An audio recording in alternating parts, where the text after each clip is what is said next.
In the world of Destiny Unchained Online, players fought to control territory in a full-dive VRMRPG. Among them stood a feared swordsman, known only as the Demon King.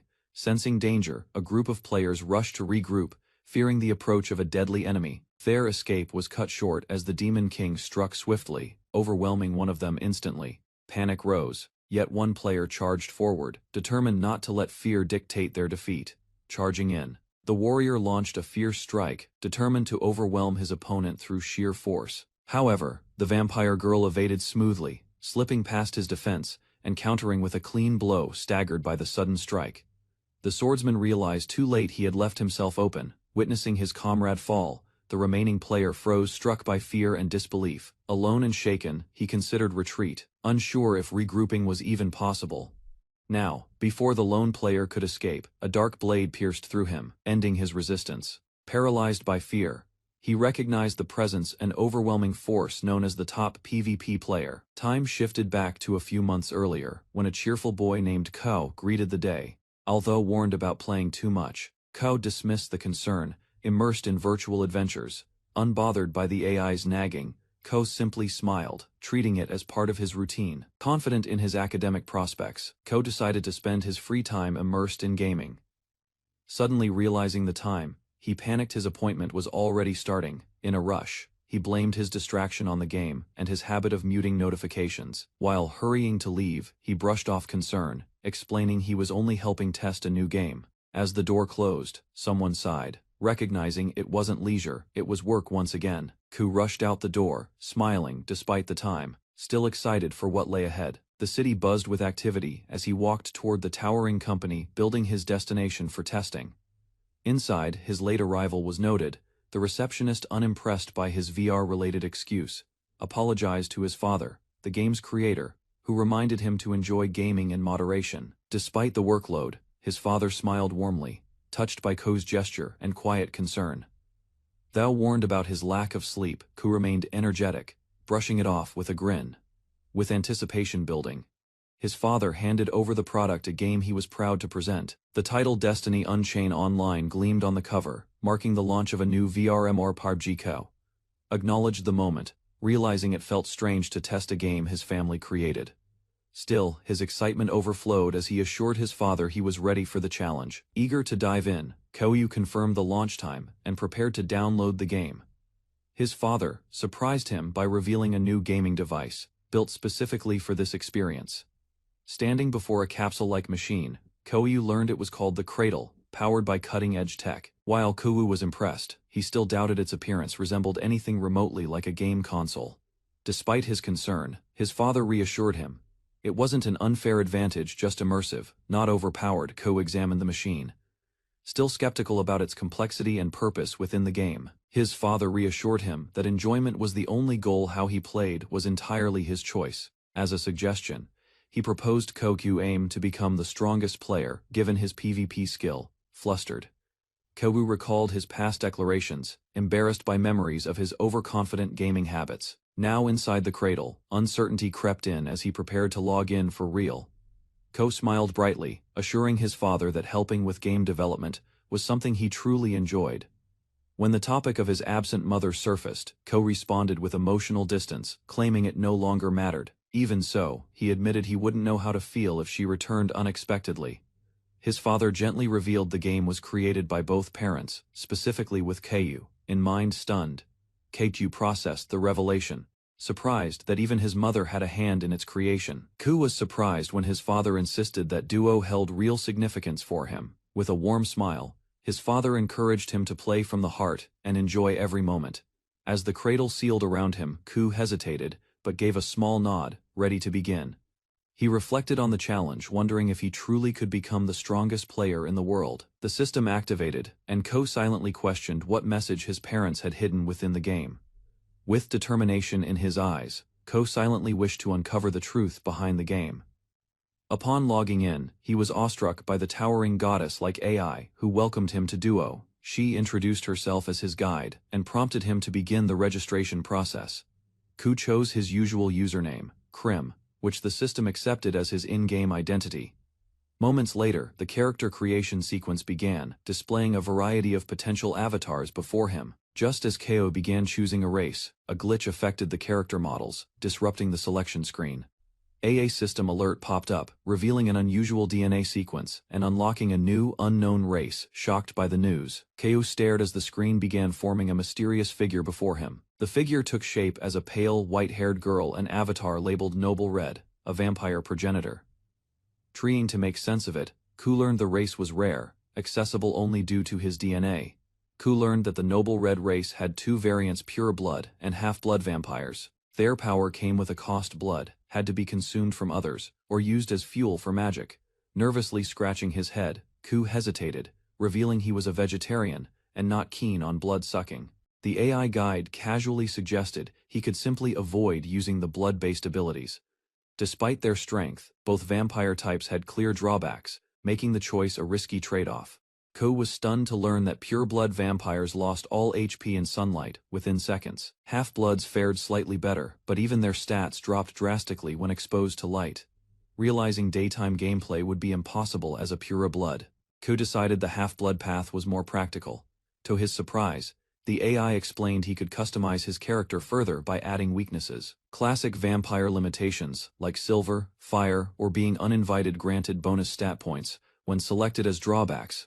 Ko found it amusing that adding more weaknesses actually made his character stronger through bonus points. He prioritized critical damage by boosting strength and magic, aiming for a high-risk, high-reward build. Thinking strategically, he imagined a glass cannon setup perfect for PvP ambushes. After selecting multiple vulnerabilities, Ko finalized his half-blood character, questioning if the AI guide was truly reliable. Despite the immersive design, he dreaded the blood-sucking mechanic, already regretting that part of the build. Ko realized other players were already progressing and didn't want to fall behind from indecision. Though other races looked appealing, something about vampires felt strangely familiar to him. Recalling his father's advice, he focused on following his instincts rather than logic alone. However, he was surprised to learn that gender-swapping avatars was restricted within the game. With resolve, Ko decided to roleplay as a male vampire, embracing the class fully.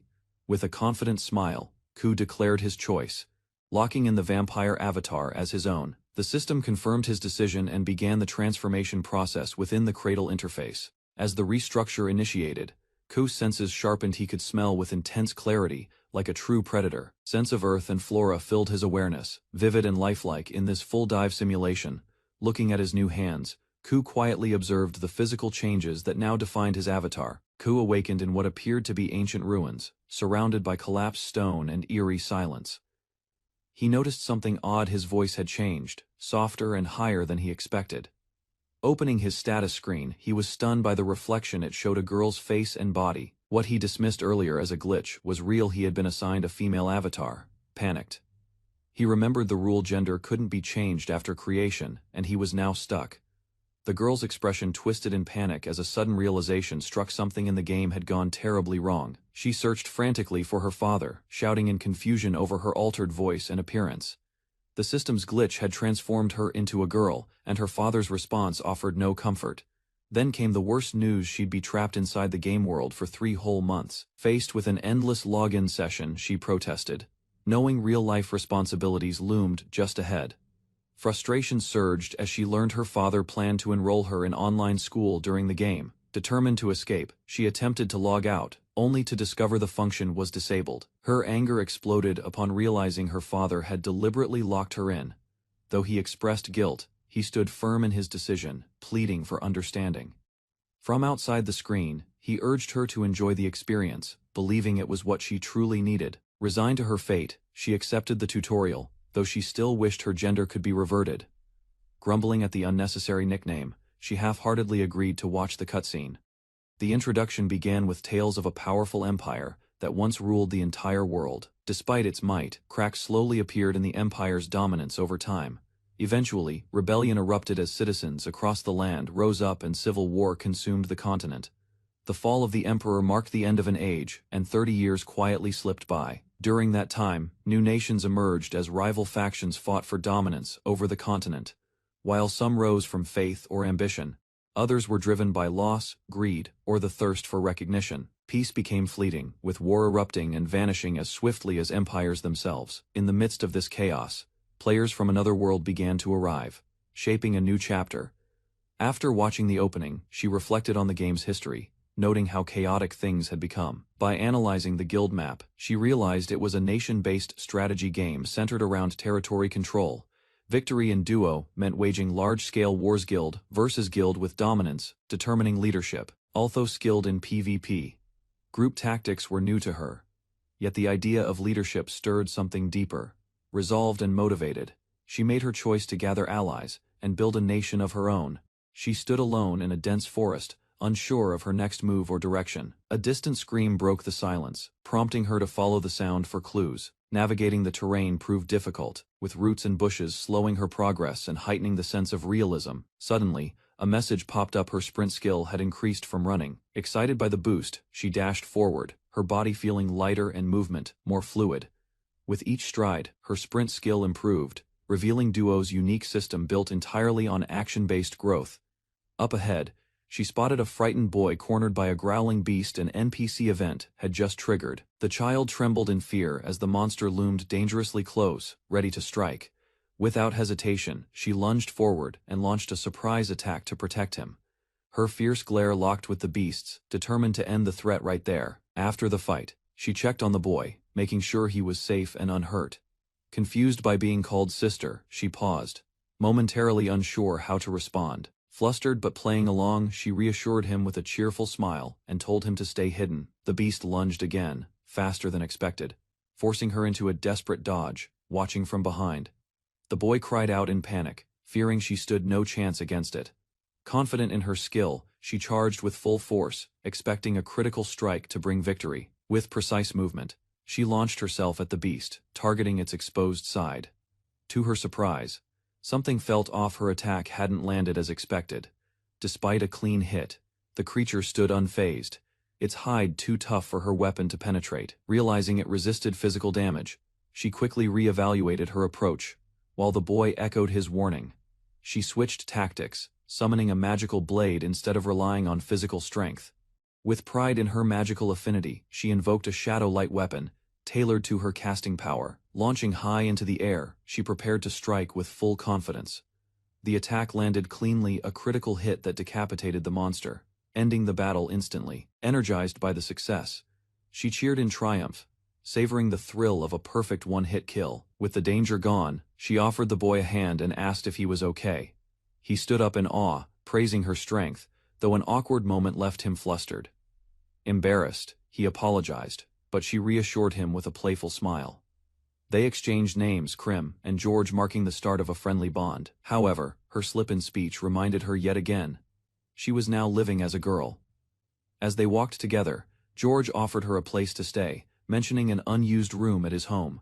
Despite her heroic act, she insisted he had helped her more, and together they approached the city. Thinking she'd completed the tutorial near Wyndham, she relaxed, feeling satisfied. However, the boy corrected her. This was the town of Naval, far from Wyndham. Shocked, she realized the boss she defeated might not have been part of the tutorial at all. Frustrated by yet another system glitch, she yelled furiously, blaming her father for everything wrong. After hours of battling in sync, the girl advanced with precision, locked in fierce combat. Facing a beast-like opponent, her understanding of the system deepened, sharpening her reaction. She struck decisively, learning to aim for weak points, the brain, heart, and spine to down foes swiftly. With a rush skill, she activated Divine Might, dashing forward in a blur. Her blade pierced the beast's flank, toppling it in a single, calculated strike. A critical strike landed cleanly, bypassing the enemy's remaining health and triggering an instant kill. Satisfied with the outcome, the girl casually celebrated amidst the aftermath of the battle. She speculated on the broader potential of her technique, imagining its use in competitive duels. Later, a young villager praised her efforts, now able to gather materials without fear. Realizing her spawn point was incorrect, she groaned and began trekking toward the nearest town. While gathering ingredients, she accompanied George through the woods, scanning for useful materials. Combat returned quickly as the supposed tutorial revealed itself to be a real quest chain. With no other players nearby, she realized she'd unknowingly bypassed the beginner zone. Rather than dwell on it, she reframed the situation as an opportunity to gain skill points. Analyzing the quest further, she identified it as a chain mission, promising tougher challenges ahead. Suspicion stirred as she questioned whether collecting herbs alone could truly complete the quest. Something felt off. Why had George wandered so far into dangerous territory in the first place? Curious, she approached the boy, asking about his motives and the risks he faced. George explained that his family ran an apothecary and he helped gather herbs when possible. Still, she teased him for acting carefree, despite nearly dying moments earlier. George reacted with embarrassment as she playfully teased him with a nickname. She advised him to bring an adult next time, only to hear he couldn't rely on them. Grateful for her help, he shared that none of the adults, including his father, assisted with gathering. Krim began to suspect there was more to the quest than simply collecting herbs. For now, she accepted his offer to stay and wait before moving toward Wyndham. Their journey neared its end as the road to Naval finally came into view. However, the harsh sunlight overwhelmed Krim, draining her energy and balance. She realized her prolonged exposure in the forest had masked her sunlight sensitivity. Although the rays weren't strong enough to penalize her, the burning sensation persisted. Thankfully, George suggested they walk in the shade, offering a room to rest once they arrived. The moment they reached Naval, George was met with a furious scolding from his father. Concerned for his son's safety, the man reminded him how a single mistake could have been fatal. Only Krim's presence had kept the worst from happening, and everyone knew it. Though grateful, she humbly admitted she'd been the one relying on others. Offered a room without hesitation, she marveled at how lifelike the game's NPCs truly felt inside the apothecary. The man introduced himself as Ludgar and explained his role. Krim reintroduced herself, slipping into masculine speech that confused the others. Panic surged as she debated whether to explain her real identity or maintain the role. Deciding to brush it off, she laughed and dismissed the awkward moment. Ludgar praised her beauty, while George grumbled under his breath, still flustered by it all. Krim was caught off guard when called beautiful, unsure how to react. Still unfamiliar with her own face, she hesitated, wondering if it truly looked cute. She reflected on how a bug had switched her gender, unlike other games with gender-locked visuals. After feeling her face, she confirmed it was indeed soft and feminine. Meanwhile, George's father teased his son, stirring even more embarrassment in the flustered boy. Flustered from the teasing, George excused himself, claiming he needed to clean the spare room. With the boy gone, Ludgar asked to speak privately with Krim about something important. He revealed his daughter's illness, one that local medicine had long failed to cure. Driven by desperation, George often ventured into the forest alone, searching for rare herbs. Krim finally understood the real reason behind his reckless determination. Before leaving, Ludgar asked Krim to keep an eye on George, worried about his impulsiveness. Alone with her thoughts, Krim reflected on the family's struggles and planned to explore the town. She paused, remembering she had promised to help clean, and headed toward the spare room. There she overheard George gently scolding his sister for trying to get out of bed. Promising recovery, he reassured her with quiet determination to gather medicine one piece at a time. Krim watched silently, moved by the frailty of George's sister and the boy's quiet worry. George confirmed what she'd learned, explaining that Juna had been this ill for as long as he could remember. He knew time was slipping away. Her condition worsened with each passing day. Though he respected Krim, he refused to let anyone stop his search for ingredients. Even if it meant defying his father, George's resolve wouldn't waver. Krim acknowledged George's determination and offered to help him gather every ingredient needed together.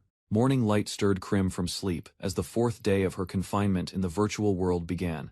Outside, George's cheerful call greeted her. He was already brimming with energy, ready to search for ingredients. Stretching by the door, she caught George musing aloud about her vampire traits. Without hesitation, he offered a robe to shield her from the sun, thoughtful and prepared.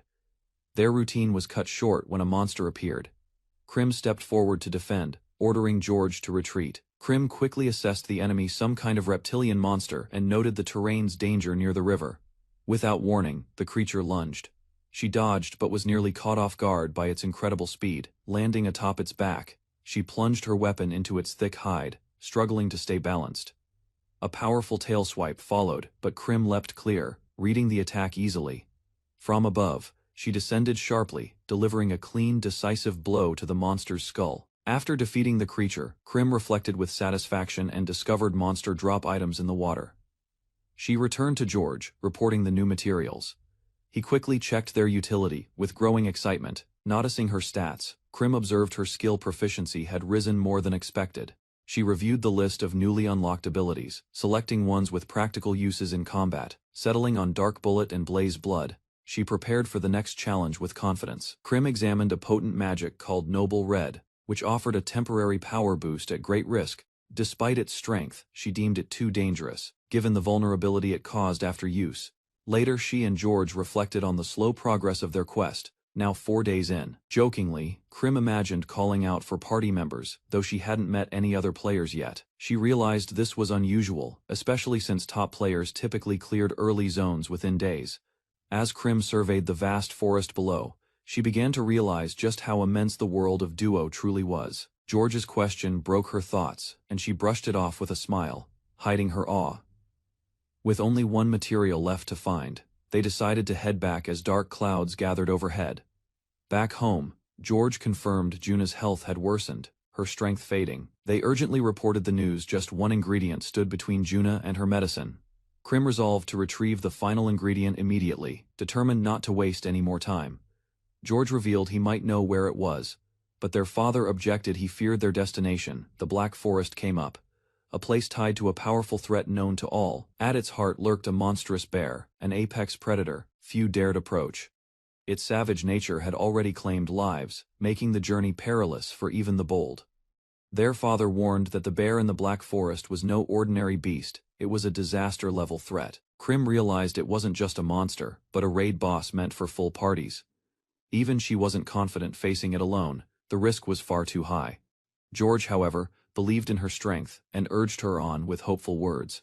But Krim, with a troubled gaze, admitted she didn't think she could win. George lowered his head, apologizing for hoping too much. Krim gently assured him it was all right. Alone in her room, she worried about the future. No other players had arrived, and forming a party seemed impossible. Suddenly, she overheard a heated argument through the walls, something about the forest. Peering outside, Krim noticed a restless crowd gathering, their voices tense and urgent. Ludgar addressed her with concern. The village men were angry someone had entered the forest alone. The villagers discovered missing tools. George had likely gone to collect the final medicine ingredient alone. Realization struck Krim. He had entered the Black Forest, the most dangerous place they feared, determined to stop him. She rushed to leave, but someone grabbed her arm to halt her. Ludgar pleaded with her not to go. The monster had claimed too many lives already. Thou warned. Krim insisted she couldn't wait. George's life might depend on her speed. Ludgar tightened his grip but softened his tone. Understanding Krim's urgency, he released her, choosing not to stop her. Krim reflected on George's trust and their shared journey. A memory of their promise surfaced. They would complete the quest together. Blaming herself for pushing the quest forward, she felt responsible for what had happened. With newfound determination, Krim turned to leave. She had made this choice and would see it through. Krim raced through the forest, determined to retrieve the last ingredient hidden in a deep cave. Guided by the event marker on her map, she pressed forward without hesitation. Upon reaching a waterfall, she spotted the cave. George had to be nearby. Meanwhile, a system overview explained how NPCs, like George, mimicked human behavior using advanced AI. The world reacted dynamically, generating quests from environmental cues and surrounding NPCs like George's family. As the world evolved, more NPCs and quests emerged in response to player actions. These NPCs felt emotions, pain, and could even die just like real people. Krim acknowledged the system's logic, but George wasn't just an NPC to her. She remembered his smile and their promise to finish the quest together, no matter what. With her heart pounding, she entered the cave and shouted his name, hoping she wasn't too late. Krim leapt down into a massive chamber, instantly recognizing it the boss arena. Spotting George huddled near a crystal outcrop, she rushed forward, heart pounding. Relieved to find him alive, she urged him to flee, but his warning came too late. A strange calm settled over the cave just before the ground trembled beneath her feet. From the shadows emerged a colossal beast, fangs bared, an ice-armored predator ready to strike. The system confirmed the boss encounter. Krim readied herself, knowing escape was no longer an option. She charged the towering beast, fully aware this fight exceeded her current level's design. A towering beast-like monster loomed before the party, its presence shaking the frozen battlefield. One of the adventurers stared in disbelief, recognizing it was far more than just a bear. It was something far worse. The creature roared and charged, its massive form descending like a shadow over their leader. With explosive speed, the beast lunged, narrowly missing its target as the others scrambled to dodge. Krim realized it wasn't just fast. Time itself seemed to distort with each of its movements. She tried to maneuver around the beast, but its massive strides covered too much ground. Its sheer size disrupted her sense of distance, making it hard to plan her next move. Forced into action, she leapt into the air as the monster charged forward beneath her. Krim activated her skill and dashed across the creature's back, weapon drawn for a precise strike. Her blade hit, but the monster's hide was too tough. The weapon snapped without piercing through. Striking the monster's neck proved useless. It was shielded by thick scales, a defense clearly meant to prevent instant defeats. Recognizing the high durability of her enemy, she calmly prepared to activate an alternative skill. She unleashed a dark projectile, one that ignored defense and dealt fixed damage, regardless of resistance. The spell connected, but the impact was minimal, barely nudging the creature's health bar. Worse still, hidden beneath the surface bar were 4 more HP gauges, revealing the fight had barely begun. Realizing brute force wouldn't work, she began charging a different spell with a clever plan in mind. At the right moment, she cast a trap spell beneath the beast, causing it to stumble and lose balance. With its defenses briefly open, she launched herself high into the air to seize the chance. As she fell, she prepared a powerful downward strike using her full weight and speed. She screamed with resolve, aiming to pierce the scales with one decisive blow. The force of the impact echoed as she drove her blade down with everything she had. A harsh snap followed. The weapon shattered again, unable to withstand the monster's defenses. She weighed her options, knowing her stock of shadow weapons was limited and fragile. Despite multiple attacks, the beast's health bar barely moved, proving a drawn-out fight was impossible. Determined, she realized her only path forward was a precise, fatal strike that bypassed endurance. With fierce determination, she pointed her blade toward the monster's neck, declaring her intent to sever it completely. But before she could move, the beast let out a roar and lunged at her with startling speed. As the ground cracked beneath them, she scrambled to dodge, narrowly avoiding its crushing jaws. The monster slammed the earth with full force, sending debris flying into the air. Amid the chaos, she shielded herself, unable to counter as the relentless rampage continued. She lost her footing as the ground crumbled beneath her, plunging unexpectedly mid-battle. In a flash, she was thrown back, barely avoiding a devastating strike that grazed her side. Blood trickled down her arm. Just one touch had disabled it, rendering her unable to fight properly. From afar, George watched helplessly, realizing she was beginning to lose control. At this rate, she wouldn't survive. The enemy's overwhelming power left her cornered and vulnerable. Instead of panicking, Krim kept moving, relying on her vampire healing to recover her disabled arm. Out of nowhere, a small object collided with the monster's face, momentarily disrupting its advance. To her surprise, the projectile turned out to be a simple stone flying through the air. From a distance, George had stepped forward, shouting boldly to divert the beast's attention. Realization struck Krim's heart dropped as she watched the monster redirect its rage toward him. Krim's eyes widened as she noticed the shadow weapon had pierced through this time. It actually stuck. Just ahead, George panicked, but still managed to shout for someone to deliver the medicine ingredients. Without thinking, Krim rushed forward and shoved him aside as the monster's strike descended. She smiled with resolve, bracing for the impact in his place. In the distance, George called her name, watching helplessly as she took the hit. Lying on the ground, Krim reflected on her failure, realizing she had been too confident to face the boss alone. Her voice softened as she admitted her weakness, blaming herself for the situation. Tears filled George's eyes as he apologized, overwhelmed by guilt and emotion. Memories of the village and its people echoed through his mind as he whispered his regret. But Krim clenched her fist. She still had a chance. One final spell fueled by Noble Red's magic. Activating her strongest magic, Krim prepared a risky power surge, one that would leave her drastically weakened in 30 seconds. Despite the odds, she smiled with conviction, assuring George that she hadn't given up. A fierce impact followed as she struck the ground near the beast's neck, targeting the damage she'd already inflicted. With each blow, she worked to strip away its hardened scales. The beast roared in agony, showing her attacks were finally reaching deep. Krim's arm ignited with power as her body began to change. Her hair shifted, signaling a transformation triggered by desperation. Unleashing her ultimate magic, she activated Blaze Blood, ready to finish the fight. In the vast world of Destiny Unchained Online, the rarest race was known as Blaze Blood, a class imbued with volatile power and unique risk. Her blood ignited, pushing her physical limits far beyond normal for a brief, decisive moment. With time draining and her body weakening, she readied herself to strike before collapse. She lunged toward the beast, determined to finish the battle. Her enhanced speed and power pierced its defenses, landing a critical blow. Krim analyzed the beast's movements, syncing her timing to predict its attacks and gain an edge. She charged forward, targeting the creature's vulnerable neck with persistent, focused strikes. Each blow chipped away at its defenses, and even observers were stunned by her precision. Despite the danger, she darted in close, risking everything to maintain pressure. With strength waning, she realized decisive action was needed before her limits broke. Krim steadied herself, bracing for a final strike with every ounce of strength she had left. She launched into the sky, channeling all her remaining energy into a single full-force dive. The impact landed with precision, her claw aimed directly at the creature's throat. Though the scales cracked under the force, the beast endured, still moving. With only seconds remaining, Krim realized the fight wasn't over yet. Krim clung to the monster, knowing this final clash would determine the outcome. With seconds slipping away, she delivered strike after strike, each one more desperate than the last. As the timer hit 0, her final blow shattered the beast, ending the battle in a burst of light. Later, in peaceful quiet, her body stirred in bed, awakening slowly. She remembered the name, George. Krim awoke to a startling discovery: her body had shrunk, confused and disoriented.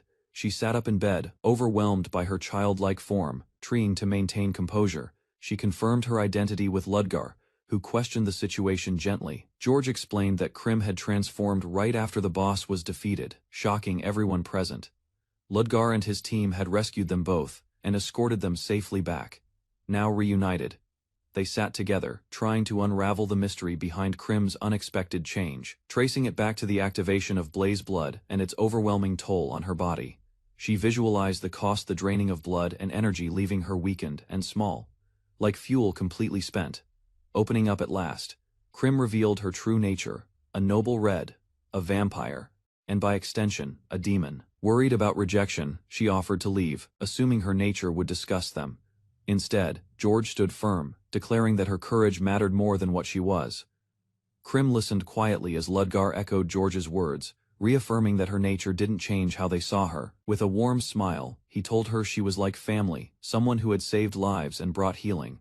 Their gratitude poured out freely, and Krim smiled in return, touched by their acceptance. To restore her body, a special remedy was prepared blood. Despite hesitation, she drank it, accepting what she was. As Krim stared into the cup, a strange hunger stirred within her, surprising even herself. She confessed hesitantly blood wasn't her thing. In fact, she was a vegetarian. George encouraged her to press on, reminding her she couldn't stay in that weakened form forever. Summoning her resolve, Krim shut her eyes and drank with determination. Suddenly, a vivid memory surfaced, one tied to fear, urgency, and flashing lights. A memory flashed back, chaos erupting as a boy named Ku bit a classmate, blood trickling from the wound. The surrounding students reacted with shock, shouting in disbelief as Ko trembled, overwhelmed by guilt. Despite the panic, the girl tried to downplay the injury, insisting it was minor. With a soft smile, she reassured him, masking her pain behind calm words. Krim awakened from the memory, shaken, questioning why she'd done the same. George knocked gently, relieved when Krim welcomed him inside with a calm voice. She apologized for earlier, assuring him she felt much better and had returned to her normal self. Though the taste of blood unsettled her, she tried to brush it off, not wanting others to worry. A gift was offered, unique equipment tied to the Empire's past, instantly lifting her spirits.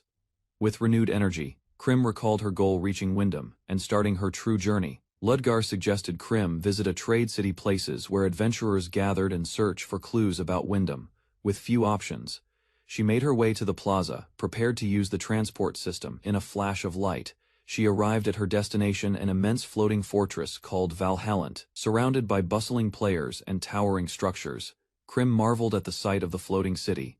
Far away, in the real world, a hospital quietly accepted a new patient. Transfer the cradle. In a quiet lab, researchers exchanged brief thanks before one stepped away with intent. He approached a sealed capsule, addressing the person inside, his long unseen spouse, with familiarity and sorrow. Another figure appeared, noting their child had already aligned with one side of the conflict.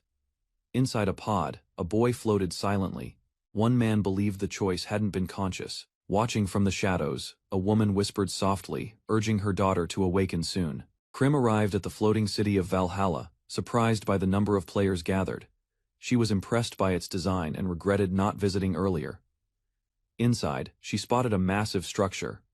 Two fighters were battling with low HP, drawing her attention. Realizing it was a PvP arena, Krim became excited and changed her plans immediately. She explored the city, observing raiders preparing for the next challenge. Surrounded by noisy chatter, Krim began thinking about gear, scrolls, and future weapons. Krim smiled to herself, embracing the idea that detours made the game more exciting. Curious about her surroundings, she chose to explore and was immediately drawn to someone with striking white hair. As she walked, a crowd quickly gathered, showering her with attention and compliments. Puzzled by the reaction, she realized she had yet to see her own reflection in the game. Finally finding a mirror, Krim gasped her avatar was far more beautiful than she expected. Seeing her reflection, Krim was startled by how striking her avatar looked. Her hair color stood out, drawing compliments from others.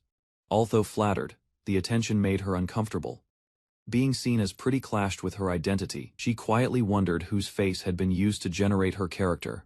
While snacking at a nearby cafe, she joked to herself about being born as a girl. Any awkward thoughts faded as she delighted in enjoying junk food again. A man offered Krim plain food, surprised she couldn't tolerate meat. In the lively cafeteria, Krim enjoyed her fries freely. The ability to eat without gaining weight made the game especially popular among female players. At another table, an elf girl explained her rare race, classified as a noble elf. Despite the title, her racial trait increased pain sensitivity, frustrating her. Nearby, a goblin and an orc lamented their poor racial perks, one too specific. The goblin and orc defended their race choices, insisting rarity alone made them worth picking, despite the drawbacks. Krim observed them silently, finding their choices bizarre but oddly fitting. She reflected on how little was known about rare races, unlike the balanced basics that relied on default abilities. While thinking, someone called out to her, catching her attention. A new player praised her robe, but also noticed her default gear, suspecting she was a newbie. A cheerful player, named Elmir, introduced himself, offering to guide Krim through the basics, his tone overly friendly. Politely declining, Krim insisted she preferred learning things on her own, already thinking of ways to distance herself. Despite her refusal, Elmir persisted, complimenting her looks, causing Krim to leave abruptly. As she walked away, she noticed silver rings on his hand, triggering a sense of alarm. Panicked, she backed off and apologized, but the tension between them quickly escalated. Elmir suddenly blurted out Krim's race, identifying her as a vampire in public. The crowd murmured in surprise, and Krim panicked as her rare status was exposed without consent. He pointed out her fangs and eyes, continuing to draw attention to her features. Then came a guild invite, making it clear he was targeting rare races. Krim, unimpressed, gave a deadpan fake name and shut down his nosy questions. She masked her irritation as Elmir reacted to her fake name with delight. Before she could, he led her to an arena, eager to impress. He challenged her to a PvP match, suggesting he'd take it easy. With a confident grin, Krim offered a deal she'd join his guild if he could defeat her. However, she added a twist: if he lost, he'd stop recruiting her completely. Krim stepped into the arena as Elmir accepted the challenge, marking the start of their duel. Krim steps into the arena, facing a confident knight who offers a duel in exchange for guild membership.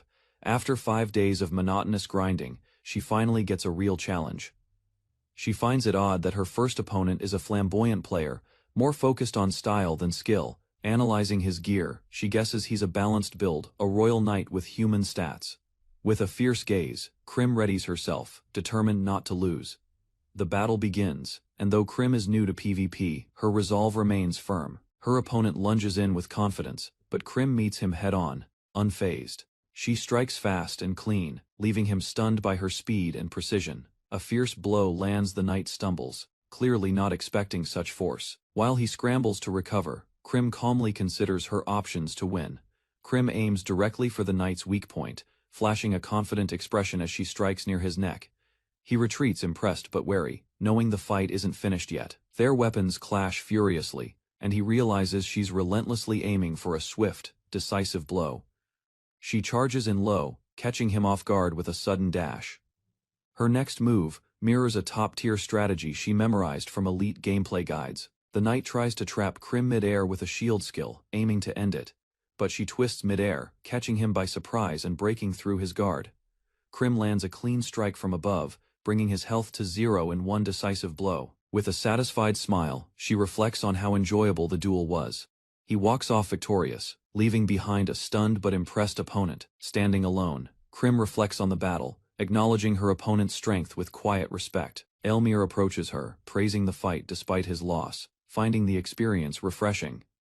Krim admits she underestimated him, having assumed he wasn't serious about the game at first. Smiling sincerely, Elmir thanks her, saying the match helped him recognize his own purpose. With parting words, they go their separate ways, each changed in subtle but lasting ways. As they part ways, Krim finally corrects him. Her name isn't Potato, it's Krim. Elmir chuckles, amused, then pauses in confusion, realizing something odd he noticed earlier. Back in town, Krim strolls through the crowd, satisfied. PvP had been far more thrilling than monster hunting. She reflects on her time in the village, and is relieved to find her skills still sharp. A friend rushes in with admiration, hugging Krim tightly after witnessing her entire battle. Krim receives a barrage of compliments about her appearance, as her friends gush over her transformation into a girl. Suddenly, she falters. Something seems off, prompting concern from everyone around her. Amid the chaos, she discovers that both of her friends have also joined the game world. They're surprised. Krim never responded to their messages, realizing she had skipped the tutorial entirely.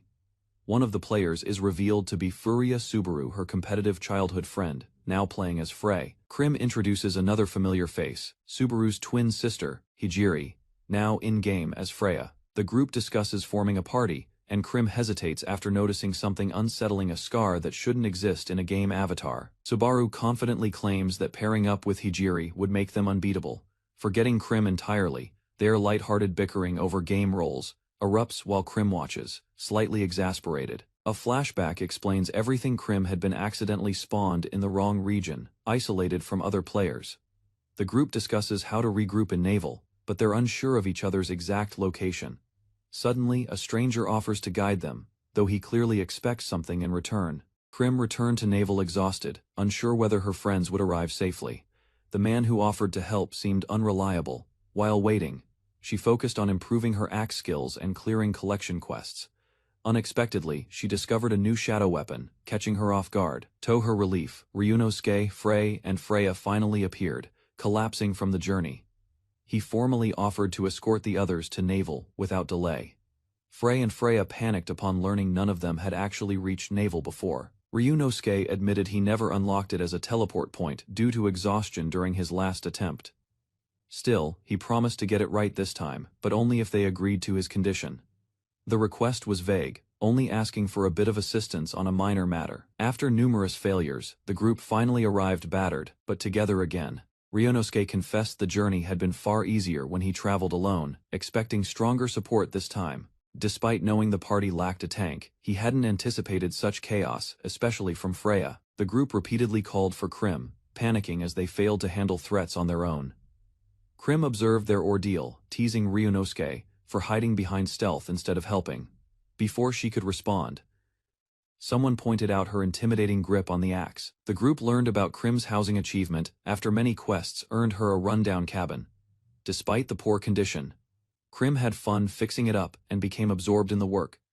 Back at the cabin, a cheerful child named Juna welcomed Krim home with a running hug. Krim noticed Juna's energy had returned, though she gently reminded her to take it easy.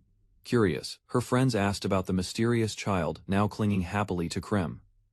Juna cheerfully greeted everyone, calling them by name and expressing joy at meeting Freya and the others. As they walked, Ryunosuke noted how rare it was to see such a close bond between a player and an NPC. Krim, hoping to join the upcoming barbecue, quickly presented a guinea fowl as a gift offering. The delicious meal that followed amazed everyone, especially the yakitori, grilled to perfection. While enjoying beer and praise, the men celebrated Krim's thoughtful contribution with loud, satisfied laughter.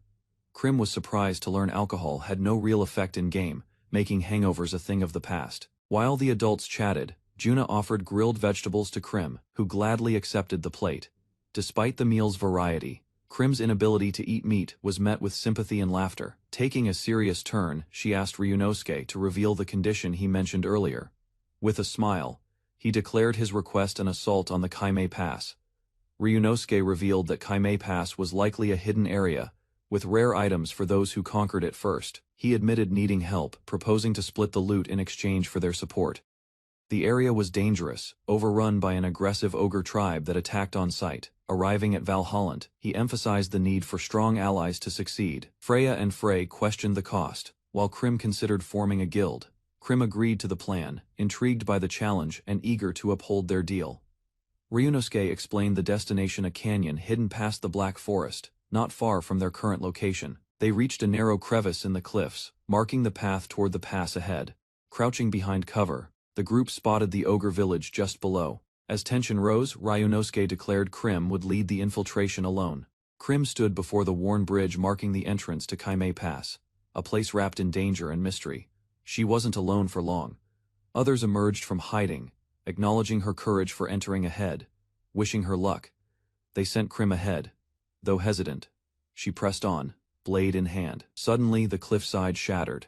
A hidden enemy launched a surprise strike. Krim barely reacted in time. Surrounded by towering beastmen warriors, Krim found herself caught in a deadly ambush. Overwhelmed by sheer numbers, Krim began to question if she could hold out. The enemies were relentless. Without warning, a powerful slash ripped through the battlefield. A mysterious warrior had arrived. Moving too fast to track, the newcomer's strike stunned even the enemy. She was not just strong, she was precise. The woman revealed herself as a fellow demon, apologizing for her earlier misjudgment. Introducing herself as Swordmaster Mei 2, she welcomed Krim and her allies without hostility. Krim realized the game's mechanics favored racial dynamics.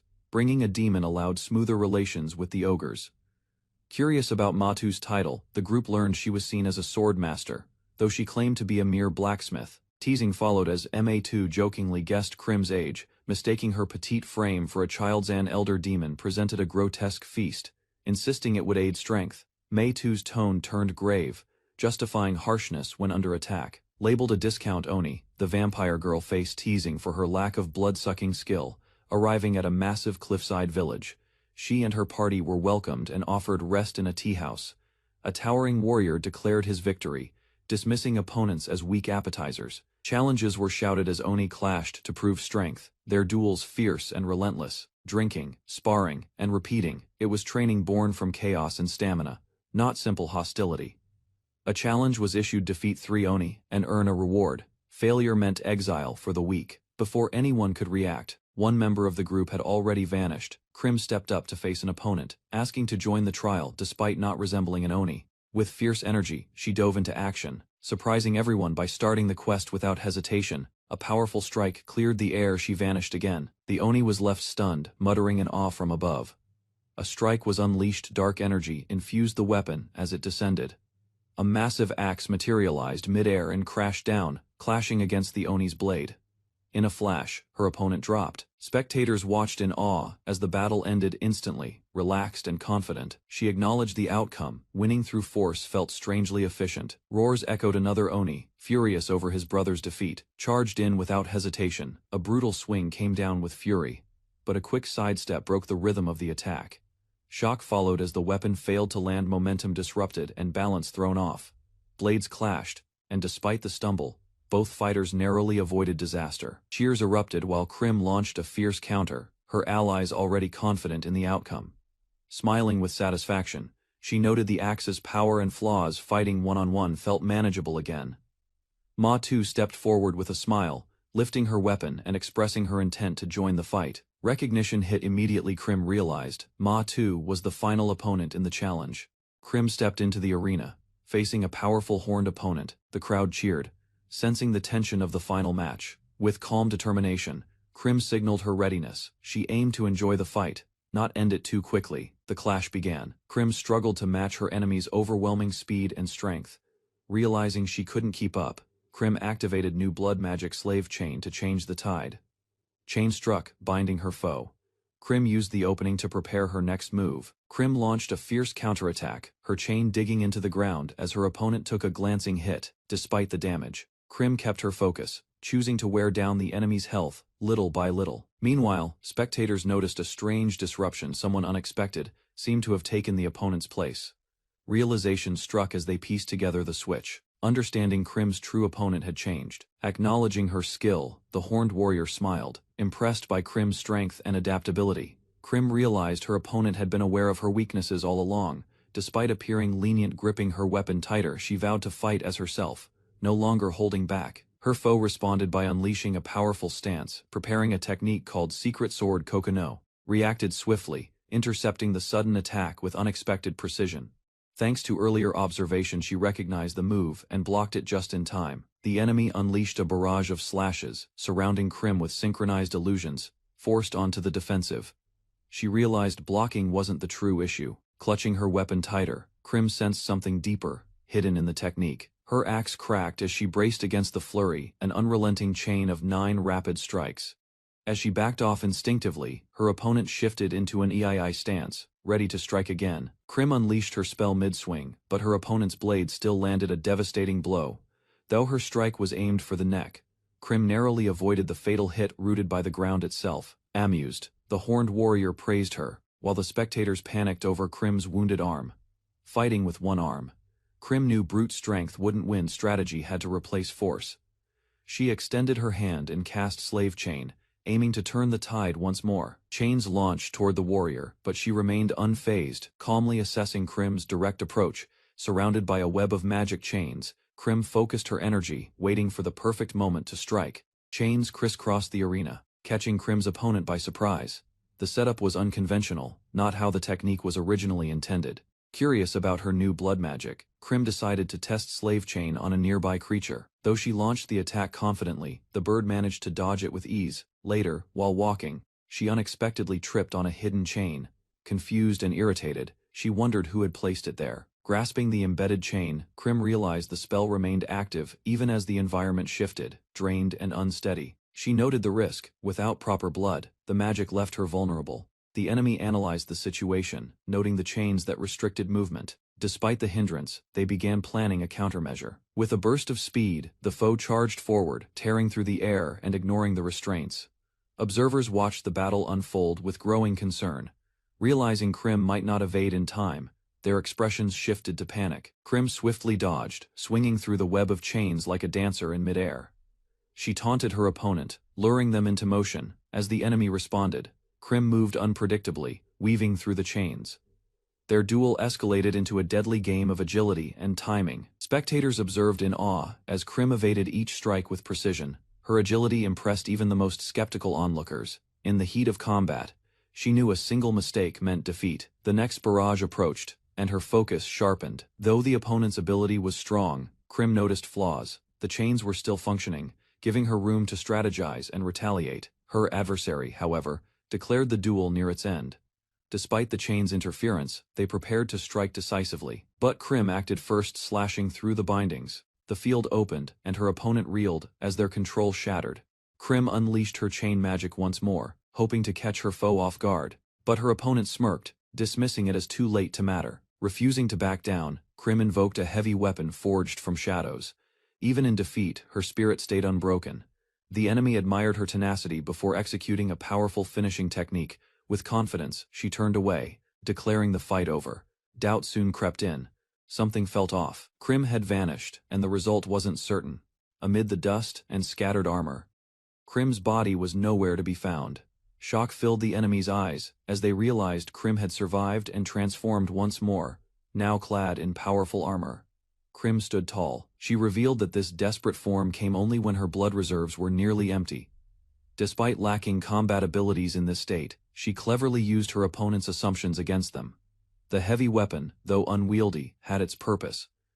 In a flash of movement and force, Krim launched a final attack. Her strike landed true, claiming her third victory. After the dust settled, a friend embraced her, teasing her shrunken size with affection.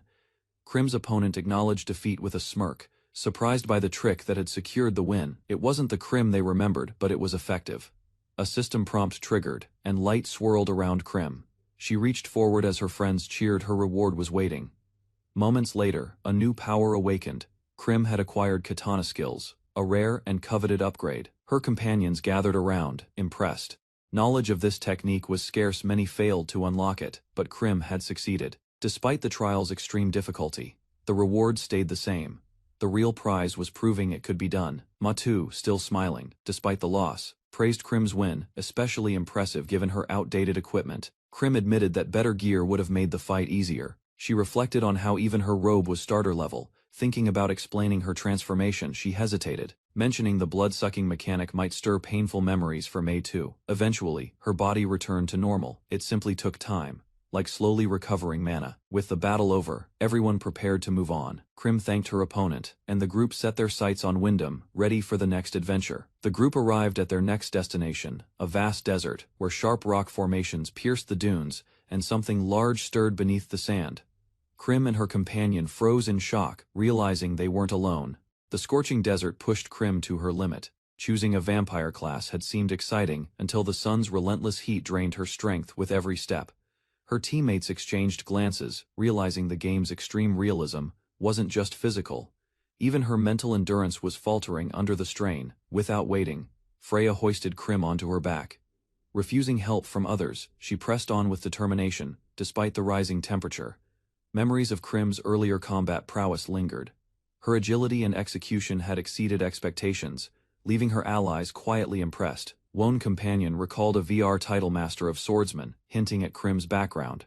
Her refined skills suddenly made much more sense. Designed by Krim's father, it functioned more like a punishing training simulator than entertainment, demanding perfection and offering little mercy. Left alone often, Krim spent her time immersed in it, forming a bond with the harsh world her father built.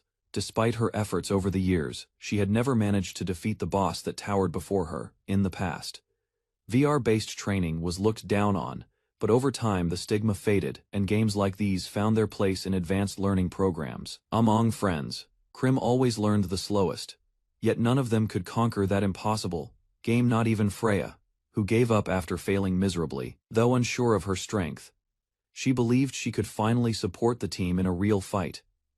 Suddenly, the ground shook beneath them. The tremor was familiar, ominous, and growing, reminding Krim of a past encounter she hadn't forgotten. A monstrous creature burst from the sand, towering and violent. Its emergence shattered the calm, forcing everyone to brace for a desperate confrontation. The team's confidence wavered. Overwhelmed by the grotesque form before them, panic set in as the situation spiraled out of control, refusing to back down. One teammate stepped forward, determined to defend Krim.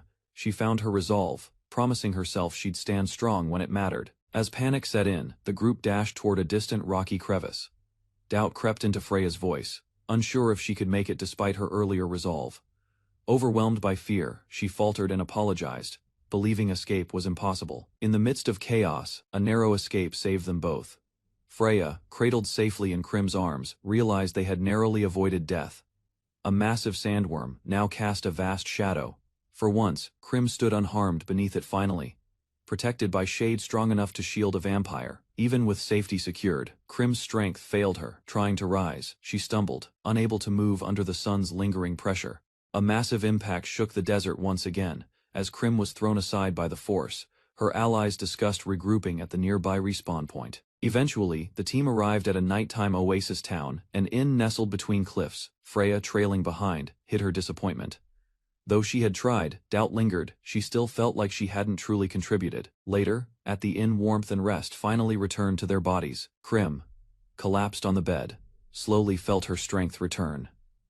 As the group began logging out, they exchanged quiet farewells. The day had been grueling, but they had made it through together. He reminded the others to rest. With a wave and brief thanks, the group began winding down after the day's trials. Left alone, the remaining three shifted focus to planning. With fewer members, training strategies for the upcoming challenges needed discussion. Freya proudly declared her lineage. She wasn't just an elf, but a rare high elf, a unique race known for magical prowess. They discussed their advantages: high magic power, extended MP, and long ears, balanced against poor physical defense. Each trait mattered for future roles. Although less confident, Freya revealed her decision. While her companions aimed to be powerful mages, she aspired to support them as a healer. Freya nervously suggested a hybrid role, one who could heal but also endure. Though uncertain, she hoped her idea made sense. Her friends responded with support. A durable healer sounded practical, even necessary for their growing team dynamics. Encouraged, she smiled. Following her own vision for a character build, she realized, would make the experience more enjoyable. Excitement grew. Plans for future skills were already forming, and her commitment to supporting the team felt stronger than ever. The group finally reached Wyndham, the starting city. Though it marked a beginning for many, for them, it was simply the next step forward. The group prepared to form a guild. But there was still one thing left for Freya to experience before that could happen. Freya decided to explore the town, unaware that a mandatory tutorial sequence had just been triggered by her entry into the city. While her friends went shopping, Freya realized too late she was locked into the system's long tutorial.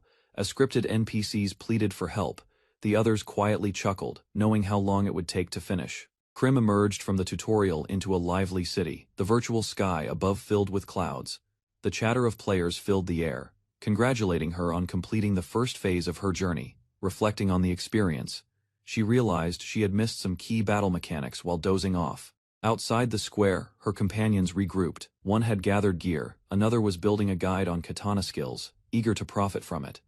As they talked, one of their team prepared to leave, weighed down by other obligations. He gave a brief farewell, expressing gratitude for their short time together, and walked off with a smile. Krim quietly watched the man leave, holding back the ache of parting. Though he had only been a temporary guide, she felt his absence strongly. A moment later, her focus shifted. With a spark of motivation, she reminded the group of their goal to establish a guild and raised her hand high to rally them forward. Thanks to rewards from their last mission, the group believed they had enough to proceed. Optimism filled the air. However, their first attempt failed. Krim collapsed onto the table, defeated and frustrated, gathered under the terrace. They reviewed the situation. Requirements were stricter than expected, more people and more money than they had prepared for. As the group prepared to move, Krim was reminded of the open area conquest. Time was short, and they needed to act quickly to participate. Before they could head out, a flashy stranger approached. Overhearing their guild talk, he offered to let them join his own, confident and smug. Krim recognized the man Elmir, an acquaintance from earlier. His sudden appearance stirred mixed reactions from the group. Memories of a past confrontation surfaced. Krim had declined his guild offer once, and defeated him in battle, leaving a strong impression. Online rumors had spread rapidly since then, painting her with a fierce, unexpected reputation across the message boards. Krim acknowledged the situation, but couldn't fully ignore the awkwardness surrounding her unintended reputation.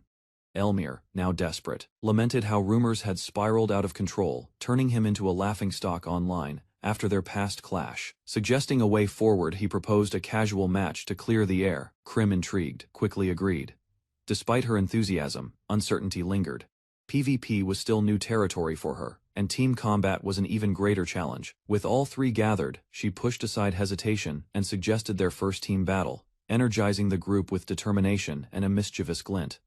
Inside the arena's waiting room, Freya reminded the group that teamwork would be the deciding factor in their upcoming 3-on-3 match. They had acquired many new abilities, but skill interference made coordination vital. Clear communication was essential for success. Krim proudly claimed she had mastered numerous spells, though her limited memory betrayed her. Friendly teasing followed, lightening the mood. To make the match worthwhile, they agreed to request help with guild funds regardless of the outcome as part of the deal. Though uncertain, Krim felt determined. For the first time, she would fight not just for herself, but alongside true companions. Excitement surged as Krim and her teammates raised their arms, fully ready to face their first team battle. In the fourth arena, an official match was about to begin. The automatic commentator, AI Chan, made her energetic appearance. Krim was stunned by the massive audience. Elmir confessed they had advertised, but the turnout had far exceeded expectations. To calm the crowd, the team staged a forced display of camaraderie.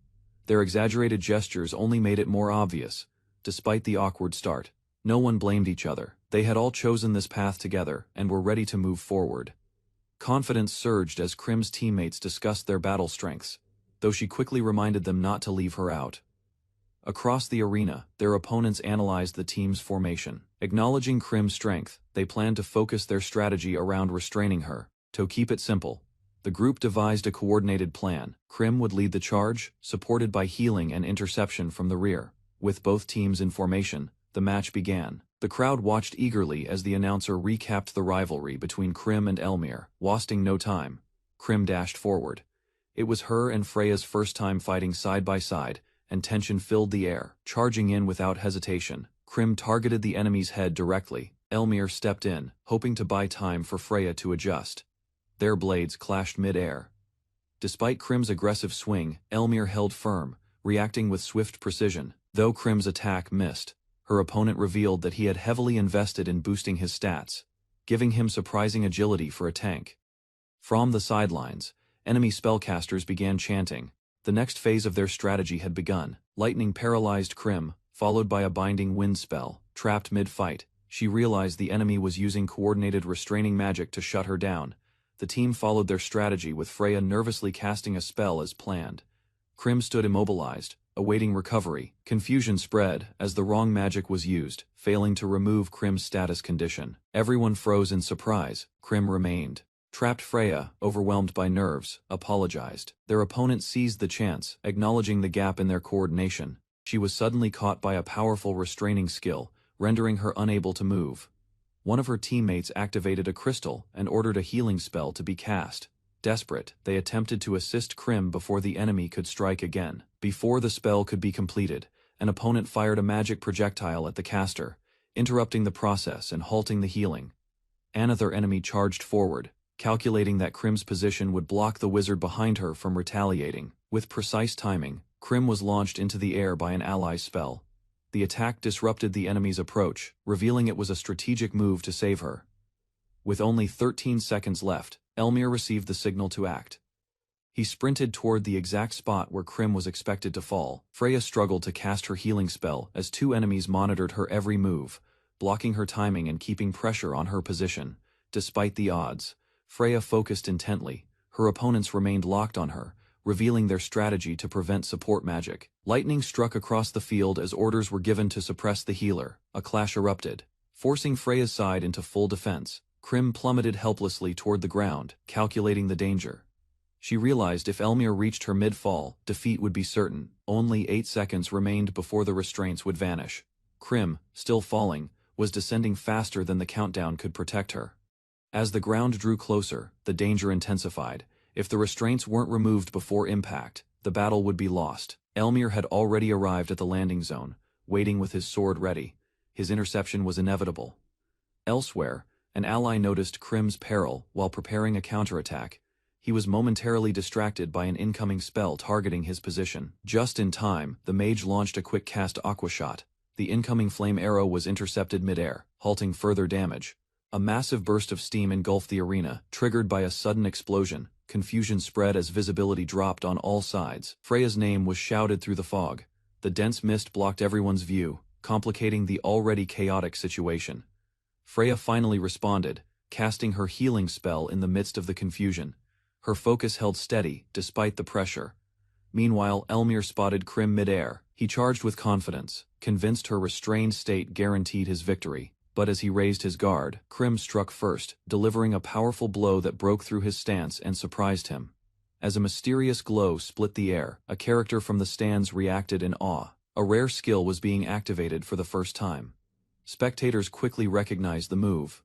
Whispers spread Krim had just used a katana skill, something no one had expected.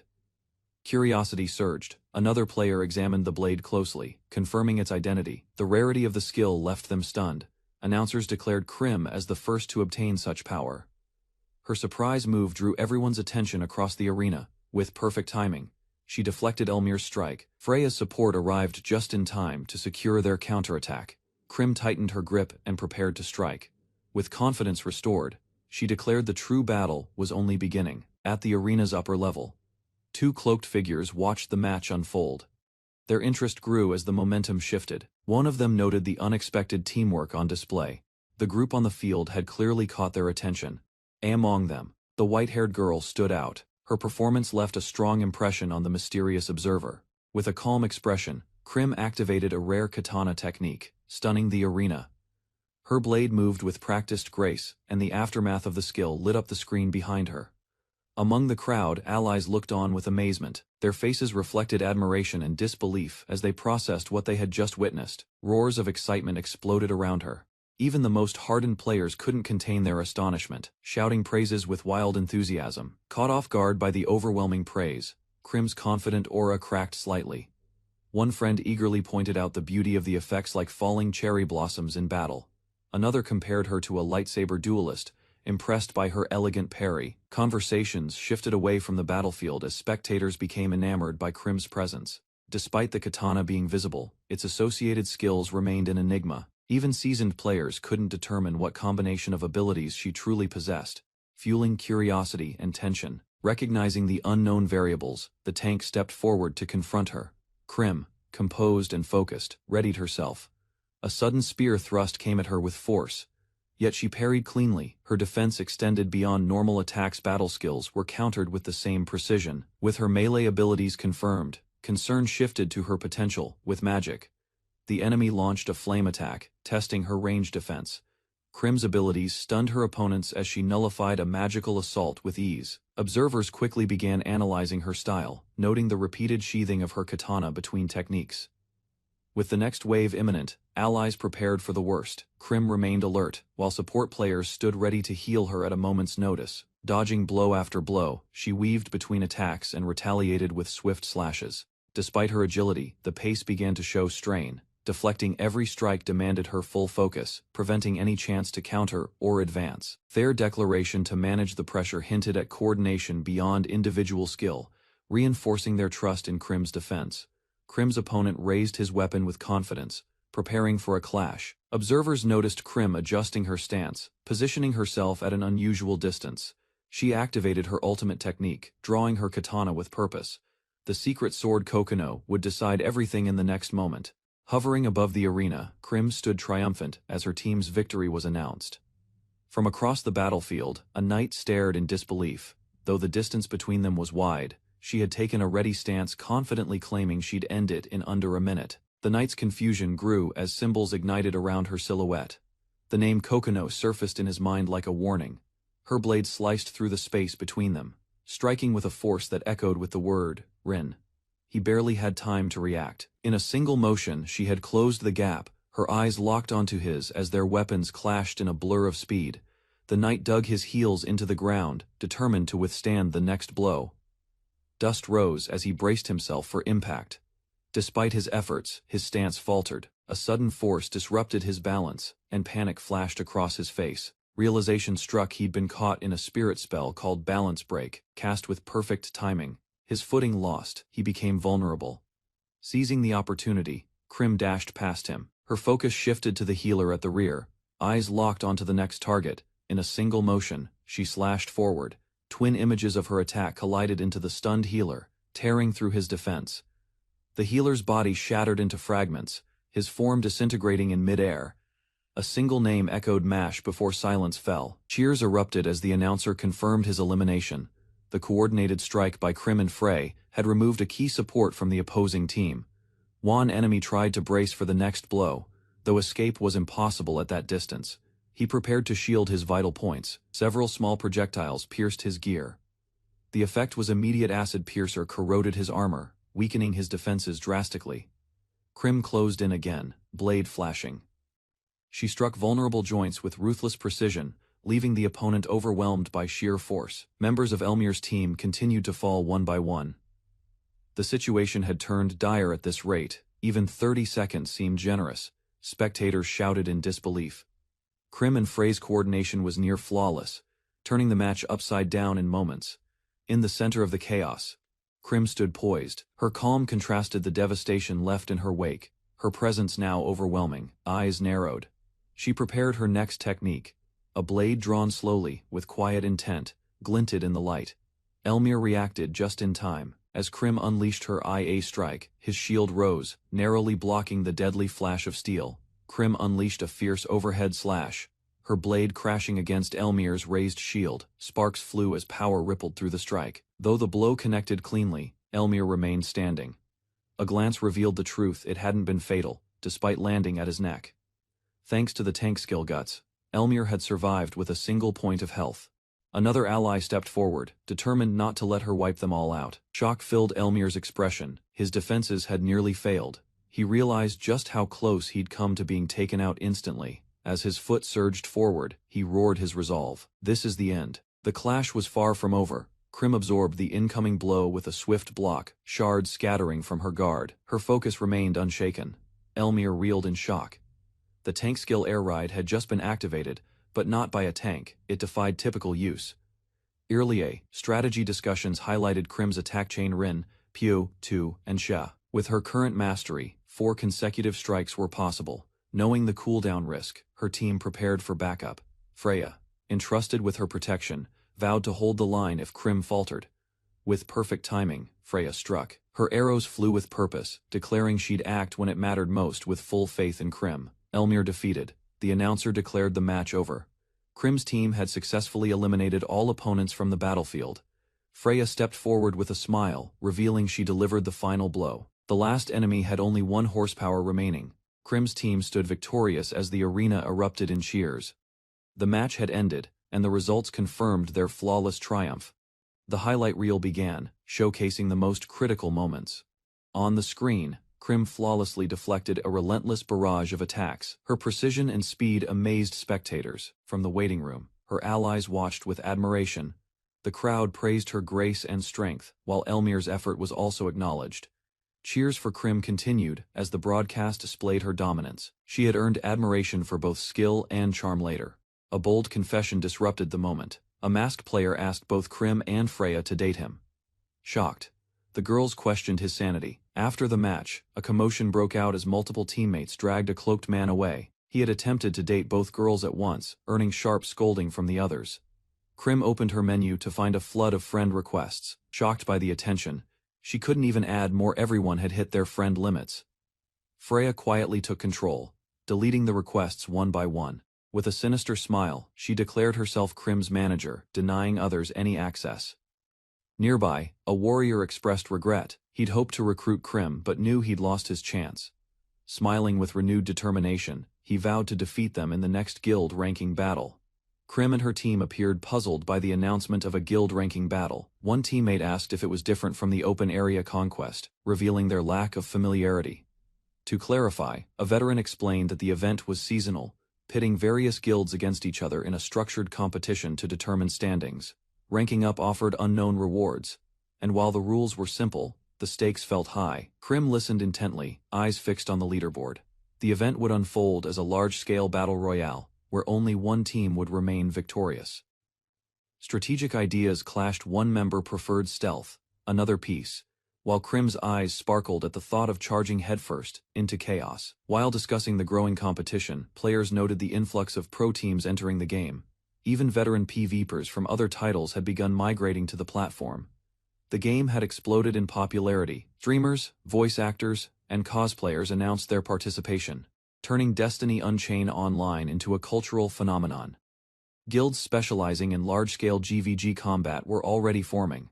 The competitive scene was evolving rapidly. Krim listened in awe, surprised by the scale and depth of the guild landscape. Her curiosity about the top contenders grew stronger. One such force was the Black Wolf Squad, a beastman-only guild known for decisive, high-impact strikes. 2 elite guilds caught attention. Tukai Company, known for powerful gear and deep pockets, dominated with hired strength. Meanwhile, Lily Garden surprised many with noble heiresses showing unexpected might. Hearing about the lineup of extreme teams left Krim's group overwhelmed. The competitive pressure felt suffocating even before the battle began. Nord Glacier, led by Sol Leon, and Azure Dragon Tempest, led by Shao, carved paths of destruction, eliminating every area boss in their way. They were clear favorites to win. Krim's companions questioned their chances against such fearsome forces. Instead of worry, Krim admired their names, determined to create one even cooler for her own team. Over-the-top guild names rolled off the screen, each one bolder than the last. Some were poetic, others downright absurd, yet all carried a strange charm. Daydreams about naming were cut short by a nudge toward reality. No guild existed yet, and time wasn't waiting. Without hesitation, Elmir transferred the full guild creation fee. A soft beep confirmed the support, along with a warning registration had to happen soon. Relief softened her expression. Support like his meant more than words, and plans finally started taking shape. Silverwing's crew walked off with confidence, leaving behind one clear message: they were aiming for the top. Wyndham Central Park became the next rally point. Urgency weighed on the group. They still lacked 2 guild members, and the deadline crept closer. Discussion turned practical. Covering the rear had become too much for Krim alone, and they needed someone up front to share the pressure. Ideal candidates were imagined: tall, muscular, terrifyingly fierce. A fantasy warrior with both power and presence. Suddenly, someone matching the description appeared nearby, towering, silent, and intense. He met their gaze with a question mark on his face. Confusion followed. He wasn't acting like a player. Still, Something about him felt strangely familiar. As evening approached, teammates logged off one by one. Staying online served no purpose for now. Left behind on a quiet bench, Krim pondered her next move. 2 more guild members were still needed, and ideas were running dry. A soft yawn escaped. The game's sunny skies contrasted the late hour in the real world. Drowsiness started creeping in, just as her eyes closed. Someone's voice broke the silence. A cheerful girl with fox ears leaned over the bench, curious and smiling. With a confident grip on her staff, the stranger declared victory. She'd found exactly who she was looking for. 2 girls peeked over the bench, one of them declaring success. They had found the target they were waiting for. They approached Krim and guided her hands gently, placing them around the handle of a katana. Their actions were deliberate, as if triggering something specific. As they continued their movements, one girl whispered instructions while adjusting Krim's grip. Krim, caught off guard, drifted into unconsciousness. Suddenly, chains sprang out and bound Krim's body tightly. Her eyes snapped open in confusion. Still restrained, Krim questioned what had happened. One girl smirked, identifying herself as an NPC and finalizing a hidden system update. One of the girls revealed a loophole. Hinagiku could gain katana skills by deleting and recreating her character. Before Krim could process the idea, she panicked, struggling under the sudden pressure of chains, and shouted objections. Overlapping voices argued about character data, skills, and intentions. Amid the chaos, someone pointed out Hinagiku had been caught. A screen from the game's forum confirmed suspicions. There was talk about a white-haired fairy NPC and hidden skills. Krim clarified the truth at last. That rumor was wrong. She wasn't an NPC, she was a player, standing her ground. She tried to reassure the girl, but noticed she had grown quiet. Hinagiku lowered her ears, apologizing for the confusion. To lighten the mood, Krim offered some food. Hinagiku accepted, and the two shared a meal on the bench. While watching her eat, Krim silently observed Hinagiku's small frame, questioning her age and how someone so young played the game. Breaking the silence, Krim asked about the katana. Hinagiku quickly explained she bought it from a nearby shop. Surprised, Krim wondered aloud about Wyndham's market. Although weapons were common, there still seemed to be something unusual about it. Krim gripped the katana but couldn't unsheath it. Without proper skills, the weapon locked itself, clearly a trap meant for beginners. Hinagiku's eyes sparkled as she recalled the moment she saw Krim fight. Inspired, she asked to be taken in as her disciple. Flustered, she quickly added a request for guidance, specifically how to unlock katana skills, though she tried to hide her true motive. They turned to a merchant for help, but he showed no favoritism, demanding payment regardless of her age or circumstances. Trying to hold back tears, Hinagiku presented her savings. Krim stepped in, joking lightly to ease the tension in the air. Krim listened as Hinagiku explained that the merchant intended to reveal information about katana skills while selling Kaimei Pass swords. With a sly grin, the merchant admitted his plan. He had gathered materials and involved the Oni tribe to craft the weapons. However, the effort backfired. The NPC blacksmith unexpectedly refused to forge anything, triggering an unplanned in-game event. Seeing an opportunity, the merchant proposed a deal. If they helped resolve the situation, he'd waive the fee. Hinagiku volunteered without hesitation. Elsewhere, real-world scenes unfolded. Someone admired expensive bags, unaware of the brewing challenge on the virtual battlefield ahead. 2 girls called out to their friend, asking if she had made her decision. They had already chosen their own items. Still unsure, the girl hesitated. Her friends offered to help, teasing her for always being indecisive. Just then, a call came in from Ku. He asked for her help with something in duo. She agreed, and set the time and place. Later in-game, the location known as Kaimei Pass came into view. She had arrived on her own. Amazed, she looked around. The area was calm, filled with Oni villagers going about their peaceful day. Krim called out cheerfully as 2 familiar players arrived at the village, waving in response to her greeting. They immediately recognized Hinagiku, the young girl Krim had mentioned earlier. One of them remarked on her surprisingly young age. Hinagiku greeted them with her usual energy, while Krim casually explained that she had ended up helping her with a few things. Still, one of the newcomers questioned the situation. Momentarily suspecting Krim's motives, she firmly denied anything inappropriate. When asked about Ryunosuke, Krim admitted they had spoken briefly. He had simply told her to handle things however she liked. Krim gathered the group and suggested they split up to investigate the event. Each person chose a different area to explore. Hinagiku eagerly offered to check out the food stalls. Krim, meanwhile, searched for someone named Ma2. Eventually, Krim found her atop a ledge beneath the trees. The serene atmosphere made the place feel special. Matu recognized her quickly and was surprised by how soon Krim returned. Still, she welcomed her back without hesitation. After exchanging a few words, Krim explained the problem. She came on behalf of Rylunosuke, asking about the halted weapon production. Matu revealed the problem: the village couldn't forge katanas because they lacked a rare material called the steel of hatred. This steel, imbued with intense emotion, was necessary for creating demon swords. Rylunosuke had planned to commercialize them. Krim listened, as Mei-tu explained the mine's collapse. Rumors blamed monsters or an accident. Those who entered never returned. There was a darker suggestion they had failed to pray at the shrine, and were cursed as a result. Krim trembled at the word curse. Matu smirked, amused by her reaction, and casually assigned her the quest to investigate. Arrived at the foreboding entrance of Mount Rakume, a place wrapped in chains and heavy silence, where lost souls wandered. Despite her wide eyes and trembling hands, she insisted she wasn't afraid. Krim received guidance from a companion and set out toward her next objective without hesitation. Her destination was clear. Though she knew the coordinates, the mention of a sacred mountain unsettled her.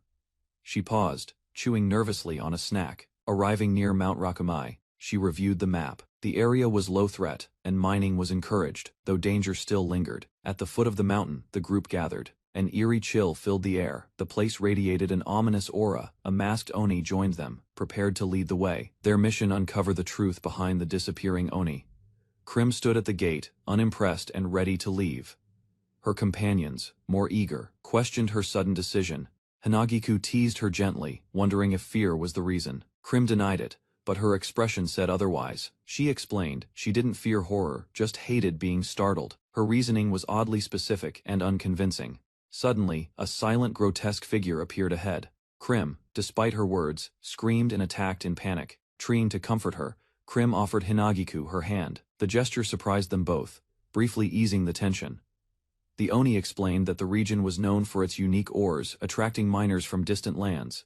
According to legend, a meteorite once crashed here, violently reshaping the land and opening a path to strange materials. Though tragedy followed entire villages, destroyed the promise of rare resources, drew adventurers back over time.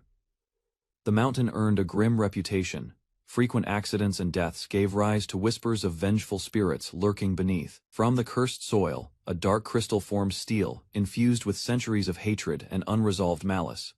At the shrine's base, Krim was warned of mischievous spirits nearby, and darker ones, deeper within. A prayer was advised for protection. While her allies discussed strategy and enemy scaling, Krim had already wandered off. The shrine's presence unsettled her more than it reassured. Nearby, the others discovered Krim nervously, praying beside the Oni. Her unease was obvious, prompting light teasing from her friends. Soon after, the group arrived at a massive rocky basin under moonlight. It marked the entrance to the mine rumored to hold cursed steel. As the Oni readied his tools for excavation, he asked the others their plans. Krim hesitated, unsure whether to follow or stay back. The group confirmed it was safe to dig in the area. With no ownership claimed over the land, tools were generously offered. Rather than wait idly, they agreed to mine while keeping watch for any unusual occurrences. After all, someone had mysteriously vanished here before. With shouts of enthusiasm, the party grabbed their tools. They imagined a gold rush, determined to gather rare ore to improve their equipment. Krim led the charge, striking the earth with focused effort. Echoes of clanking metal filled the mining field. Eventually, she unearthed something unusual. Clutching the mysterious mineral in her hand, Krim examined it closely, unsure of what she'd just found. Excited cheers erupted as Krim and Hinagiku triumphantly held up the steel of hatred.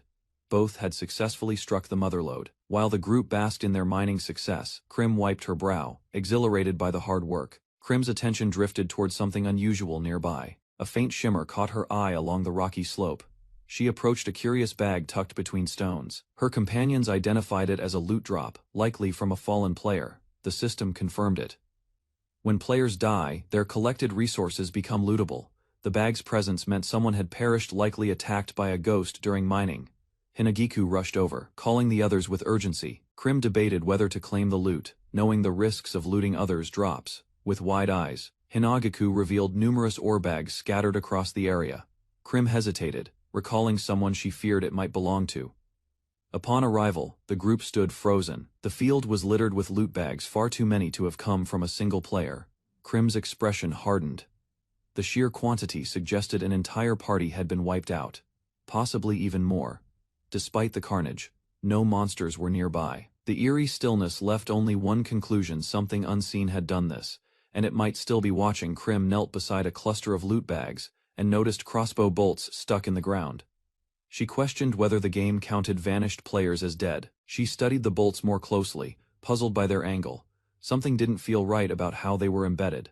Looking up, she theorized the projectiles had rained down from the cliffs above. A surprise attack seemed likely. Nearby, her companion examined a few loot bags and made a troubling observation. None contained rare ore, only common materials. Realization struck. The rare resources had been deliberately stolen. Krim gasped, remembering she had left Freya alone in the danger zone. Hidden in the rocks, a cloaked figure readied a crossbow. Unaware, Freya hummed to herself while casually mining nearby. Krim sprinted toward her companion, shouting a warning. Freya, delighted by her mining success, turned with a cheerful smile. Before she could react, a bolt streaked through the air. Krim threw herself in front of Freya, deflecting the shot just in time. A group emerged atop the cliff under the moonlight. Their leader smirked, declaring ore too valuable to ignore, and demanded they surrender everything. The party quickly realized the truth: these were player killers, a coordinated squad of experienced assassins. This was no chance encounter, it was an ambush. Krim assessed the enemy formation. This wasn't just a random group of killers, they moved like a coordinated PK guild. As her group confronted them, the truth came out. The earlier loot field belonged to this very party, stolen from ambushed victims. The enemy leader smirked, unfazed. She claimed player killing was a valid tactic under game rules, a legitimate playstyle, not a crime. One of her allies pointed out that Krim's team had unknowingly brought a rare mob with them, justifying the ambush. Krim realized the mystery of the vanished players. The PK Guild exploited the rare enemy as bait to farm ore and victims. To everyone's shock, the party of player killers turned out to be the exact target listed in the subjugation quest Krim's group had accepted. Krim processed the situation. In many games, attacking NPCs triggered quests, but this group had somehow manipulated the system to become quest targets themselves. Rather than deny it, the PK Guild embraced their villainy. To them, being hunted only made the game more satisfying. Their leader explained the twisted brilliance behind their plan by being marked for subjugation. While waiting between ambushes, they relaxed and laughed. For them, this wasn't just a strategy, it was farming efficiency, weaponized through deception and bloodshed. Krim analyzed the situation and remained calm. Since the threat wasn't supernatural, she felt confident. Her group understood their enemies were skilled in PvP combat.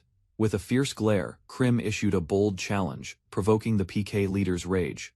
Under the full moon, a group of cloaked hunters emerges from the shadows. Their leader, with a confident smile, declares the beginning of the hunt. Sensing the incoming threat, Krim and her companions prepare themselves. One of them urges the others to fall back, bracing for impact. As Krim locks eyes with the enemy, a strange sensation creeps over her. Confused by the cryptic attention, she tries to make sense of the unexpected words.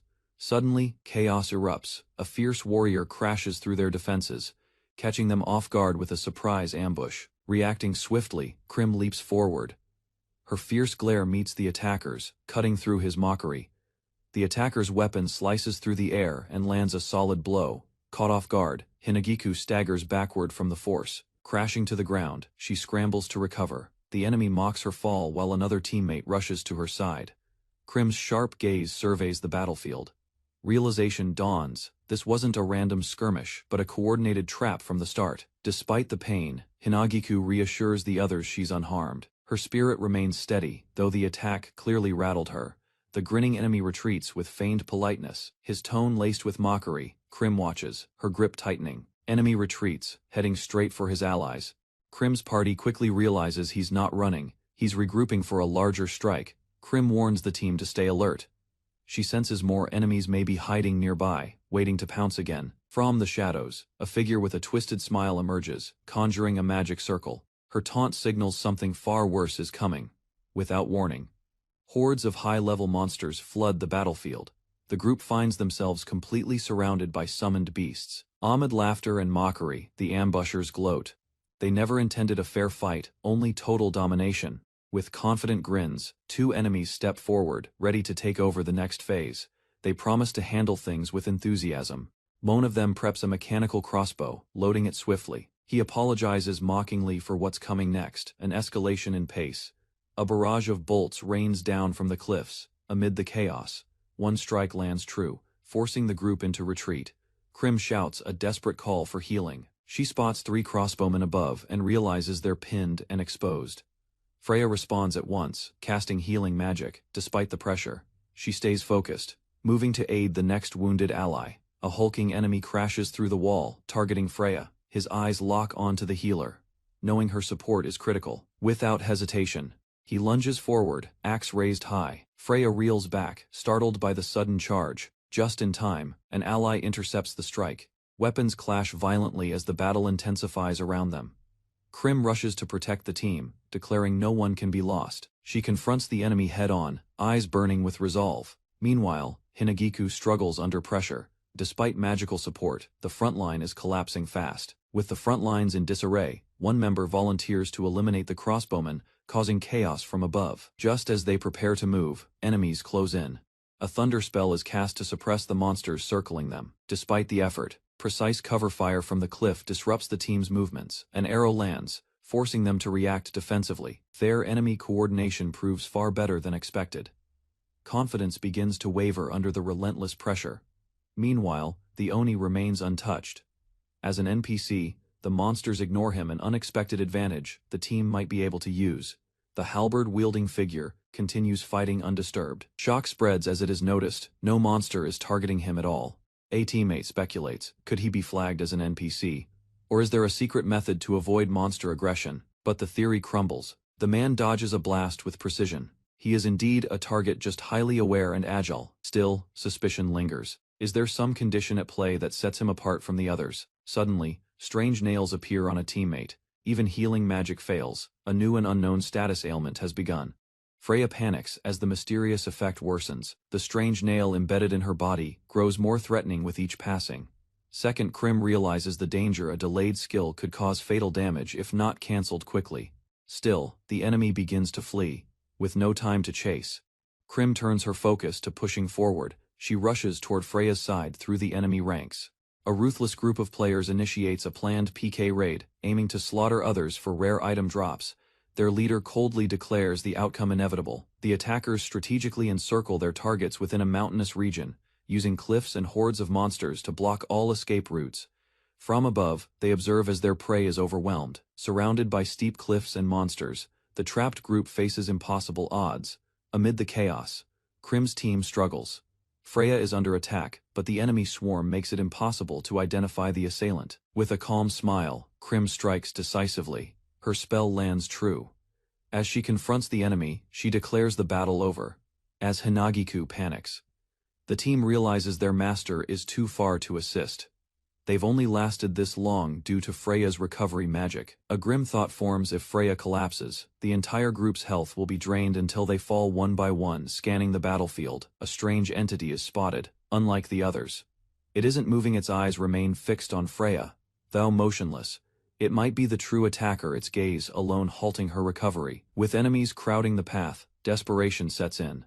One final aqua shot is unleashed, but hope begins to fade. A confident sniper spots a lone target chanting and readies a headshot, seeing it as easy practice. Before she can fire, a dagger shatters her focus, slamming into her face and leaving her stunned. Disoriented, she scrambles to understand the attack's origin, but can't locate the assailant. A swift figure emerges, eliminating the sniper instantly. Shock spreads: someone unexpected has entered the fray. Confusion grows. The white-haired girl struck from an impossible distance, prompting enemies to question her allegiance and intent. One player notices something strange: Krim isn't being targeted by the monsters. The enemy leaders begin to suspect something is off. With the player killers distracted, Krim sets her focus on the threat looming over Freya, determined to act while she can. Warning call identifies the true attacker. Krim quickly locks onto the hovering entity threatening their healer. Without hesitation, she draws her weapon and takes aim, knowing the success of her shot is critical. The arrow flies. Krim charges in, deflecting multiple strikes mid-air as she closes in on her target. Krim cuts through enemies effortlessly, drawing attention with her katana. Some begin to recognize her as the player from recent forum buzz. Freya's allies finally question why Krim remains untouched. An explanation follows: she's under shrine protection, hidden from evil spirits. A prayer at a nearby shrine had granted her a divine buff. Krim had performed it at the start, unknowingly gaining immunity. The location is revealed as a mining area, making shrine buffs for peaceful gathering a logical feature. With the truth understood too late, Krim launches from above, blade aimed straight for the enemy's core. Krim closes in with a fierce strike, ending the threat. Her attack lands clean. This marks the end of the enemy's interference. The monster's core shatters. Panic spreads among the PKA group, but relief washes over Freya's allies. Krim arrived just in time. With danger momentarily halted, the group decides to retreat. The monsters lurking deeper in the mountain are too strong to face now. Enemies rush to intercept their escape, frustrated by the delay caused by Krim's intervention. Despite concerns about leaving her behind, her teammates trust Krim's speed and strength. She can handle herself without issue. Krim halts, sword drawn, instructing Freya to lead the others away. Her stance signals intent to hold the line alone. The enemy commander issues a command. Dozens of enemies descend, surrounding Krim. A final confrontation begins under her unwavering gaze. Krim stood alone in the battlefield, her presence mocked by enemies, who saw only a beginner in default gear. Unfazed by their condescension, Krim refused to back down. She rejected a false offer of forgiveness, her expression hardened by resolve. The enemy slowly drew their weapon, accepting the challenge. Though they pretended indifference, a hidden eagerness for battle flickered in their posture. In a sudden clash, blades collided. Krim met the enemy head-on, neither flinching nor falling. The air crackled with energy as battle commenced. Despite the enemy's taunts, Krim maintained her focus. Small and underestimated, she responded not with words, but with skill, swift, sharp, and deliberate. Krim analyzed her opponent's gear, noting how the red cloak drew too much attention. Despite the strikes, her opponent remained composed, irritated by Krim's silence. Suspicion grew. Krim hadn't revealed her full abilities yet, and the unease began to spread. Without hesitation, Krim launched into a spinning attack, the momentum slamming into her foe's guard. Each blow revealed the gap in strength.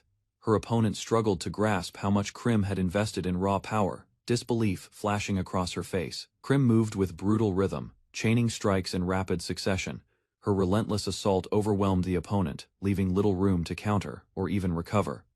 Doubt clawed at Krim's opponent as she tried to maintain distance. Krim's agility defied her appearance. Default gear shouldn't have allowed such precision, and panic set in quickly. Krim accelerated, dodging wide swings and pressing forward with sharp, clean strikes. Her movements flowed with purpose, forcing her opponent to retreat and break form under pressure. Desperation replaced arrogance, wide-eyed and breathless. The enemy stared at Krim as if seeing a completely different being, something far beyond expectation. Recognition began to surface. That stance, that rhythm, Krim's fighting style triggered a buried memory, one too dangerous to ignore. Wounded and cornered, the enemy faltered. Krim, unwavering, stood tall and silent, her presence alone enough to silence any final taunts. Krim assessed her opponent's skill and decided to retreat. She relied on Frey while preparing to regroup with her allies. The group runs in panic, debating whether to leave Krim behind. Doubt lingers, but urgency outweighs hesitation. They justify the choice. Krim is skilled in PvP and doesn't need to deal with the monsters flooding the area. Yet ahead lies even greater danger. Swarms of monsters block the path, and if they're caught, it'll be over. A dark spell explodes near them, forcing them to dodge. The enemy tightens the trap, leaving no room to escape. In desperation, one turns to Frey, hoping he has a plan. The situation grows dire as tension builds. Frey admits he has no plan, leaving the group frustrated as panic begins to take hold. While they press forward, Frey reveals he wears fake glasses solely to appear intelligent, sparking disbelief among his teammates. The situation devolves into a scuffle, with allies fighting over the glasses in a desperate attempt to claim leadership. Suddenly, a towering enemy charges after them, prompting a frantic retreat as the group scrambles for safety. From behind, a voice calls out defiantly. Krim returns, prepared to fight, refusing to abandon her friends to danger. Krim braces to defend as the enemy charges, but before the attack lands, Hinagiku intercepts, halting the blow with precision. A fierce clash erupts. Hinagiku and Krim move in unison, striking together with sharp timing that splits the enemy's advance. Their allies, shocked, watch Hinagiku land cleanly. She had parried a heavy weapon midair, earning sudden praise and surprise. Reflecting on her actions, the others realized she had instinctively countered a surprise attack, without hesitation or delay. Once thought inexperienced, Hinagiku's true skill becomes clear, calm and composed. She stands ready, her blade steady and eyes sharp. The group prepares for the next confrontation. With confidence in her abilities, Hinagiku is chosen to handle the masked pursuer. Without warning, a fast-moving projectile tears through the air. A mechanical enemy rushes from the front, adding pressure to the already tense situation. Both threats coordinate, forcing the group to split their attention. Dodging attacks, they realize the enemies are deliberately targeting their path. Rumbling rock interrupts the chaos.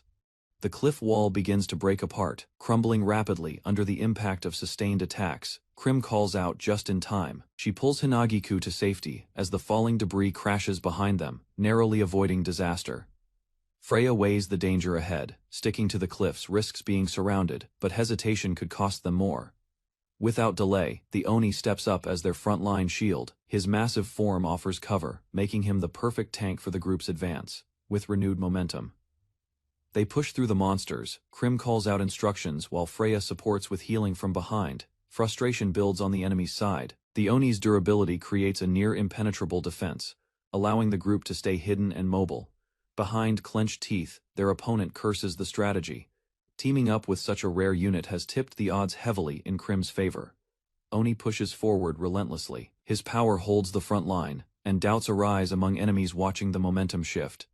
With a final surge, the group clears a path. Their formation holds strong, inching ever closer to freedom. Cheers begin to rise as the exit nears. Krim and her allies rush toward the opening, sensing the end is in sight. Suddenly, one of the foes spots a lone figure below. Confused, they question where he's been this entire time. The realization hits. He had gone down the back route, silently corralling scattered monsters into one dense group, cutting off their retreat. A surprised ally acknowledges the unexpected contribution. The plan had worked, and the underestimated member proved his worth. With confidence rising, they predict the enemy will walk right into the monster trap. Everything seems to be falling into place. That hope is short-lived. A fresh wave of monsters approaches from the front, overwhelming their expectations once again. Hindagiku quickly grasps the situation. Their being flanked, a pincer maneuver threatens to close in from both sides. Krim steps forward with resolve, ready to lure enemies with her taunt skill. She offers herself up to protect the group, believing she's the weakest. Free lights up with sudden clarity, finally presenting a plan that might turn the tide. The group reacts with relief and disbelief. Krim praises him, while others joke about the fake glasses being truly useful. Meanwhile, enemies watch from above. They prepare to let the monsters do the work, aiming carefully for when the group halts. As night falls, Frey rallies the team with confidence. He begins explaining a new coordinated strategy under the moonlit sky. Smiling, Krim announces the operation will start with Freya. The group braces for a counterattack, this time on their terms. Frey assigns the bait role to Krim, leaving her stunned. Despite doubts, she's expected to draw the monsters alone. Krim stepped forward, her feet kicking up dust as she readied herself for a real tanking role in the party. Though nerves crept in, she pressed on with determination, trusting in her preparation. She recalled past failures, but now understood the mechanics and team plan more clearly. Despite outward confidence, panic flashed across her face. She forced a brave expression, trying to reassure the team that she could handle the threat bearing down on them. Signal was given, and the operation began. The party split into two groups, charging toward their targets with precision. The rogues questioned which formation was a diversion, unsure if Krim's chaotic display was genuine or a masterful decoy tactic. A scattered formation of players spread across the field, each group unsure of the enemy's next move. From a higher vantage, commands were issued. The strategy was clear: eliminate the group that first drew the monster's aggression. Magic flared as coordination began. A pack of beasts charged from the front. The players steadied themselves, bracing for impact as distance rapidly closed. Freya's squad moved in parallel. Though their exact position was uncertain, nearby allies kept an eye on their location, preparing to support as needed. Maintaining spacing was critical. One player adjusted her path, aware she couldn't remain too close to Frey, or risk disrupting the formation's balance. As the enemy forces rapidly approached, Krim positioned herself at a safe distance. She stayed alert, waiting for Frey's signal to act. Frey analyzed the battlefield, observing how the monsters would react. Her eyes focused, she prepared to unleash a countermove. Spotting the perfect moment, Frey raised her hand with determination. The signal was given, prompting immediate action. Charged forward, backed by Hinagiku, who guarded her flanks. Together, they moved in sync to break through enemy lines, activated her tank skill, Surging with power, she drew enemy aggression toward herself, establishing control over the battlefield. Krim's taunt took effect instantly, luring the attention of nearby monsters. A glowing barrier signaled their shifting focus as the trap unfolded. Frey and her allies noticed the sudden movement. Realizing Krim had drawn them all in, they prepared to act on the diversion. From their vantage point, the others launched their assault. Oni charged forward, while another player flanked from behind, seizing the distraction window. Doubt lingered as their spellcaster admitted the risk. Even so, the plan pushed forward, driven by urgency rather than certainty. A powerful combo erupted. Wind magic and martial skill collided, striking the enemy with force. The creatures faltered, confused by the retaliation. A sudden eruption split the ground beneath their feet. Rock and soil blasted upward as the terrain violently collapsed. Caught in the shockwave, several fighters lost their footing. One girl screamed as the unstable surface gave way beneath her. Confusion spread as the ground fractured. The group realized too late that the bedrock, weakened and brittle, had become a deadly trap. Rocks poured down in a chaotic landslide. Some players scrambled to safety, while others disappeared beneath the debris. In the aftermath, survivors assessed the toll. Though many monsters were lost, uncertainty remained about their team's condition in the rubble. Frey looked on in disbelief. The opposing side had stooped to using their own allies as bait without hesitation or remorse. Confident in their assumptions, the enemy believed Krim and her companion had been eliminated in the collapse. To their surprise, both girls reappeared unharmed. Krim grinned, having escaped with the help of air ride, a skill used at the last moment. Realization struck hard. The enemy had underestimated them. What seemed like a fatal mistake had been a calculated escape plan. Now aware of the tactic, the enemy leader noted the maneuver's timing. Their retreat had been precisely at air ride's maximum range. Krim and her allies emerged from the dust cloud, landing safely. Their escape was swift like a theme park ride in motion.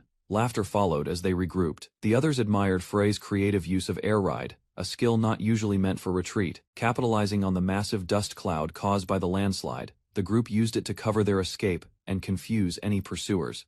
Scanned the distant movement, sensing danger. Her instincts screamed a warning as she activated her interface with urgency.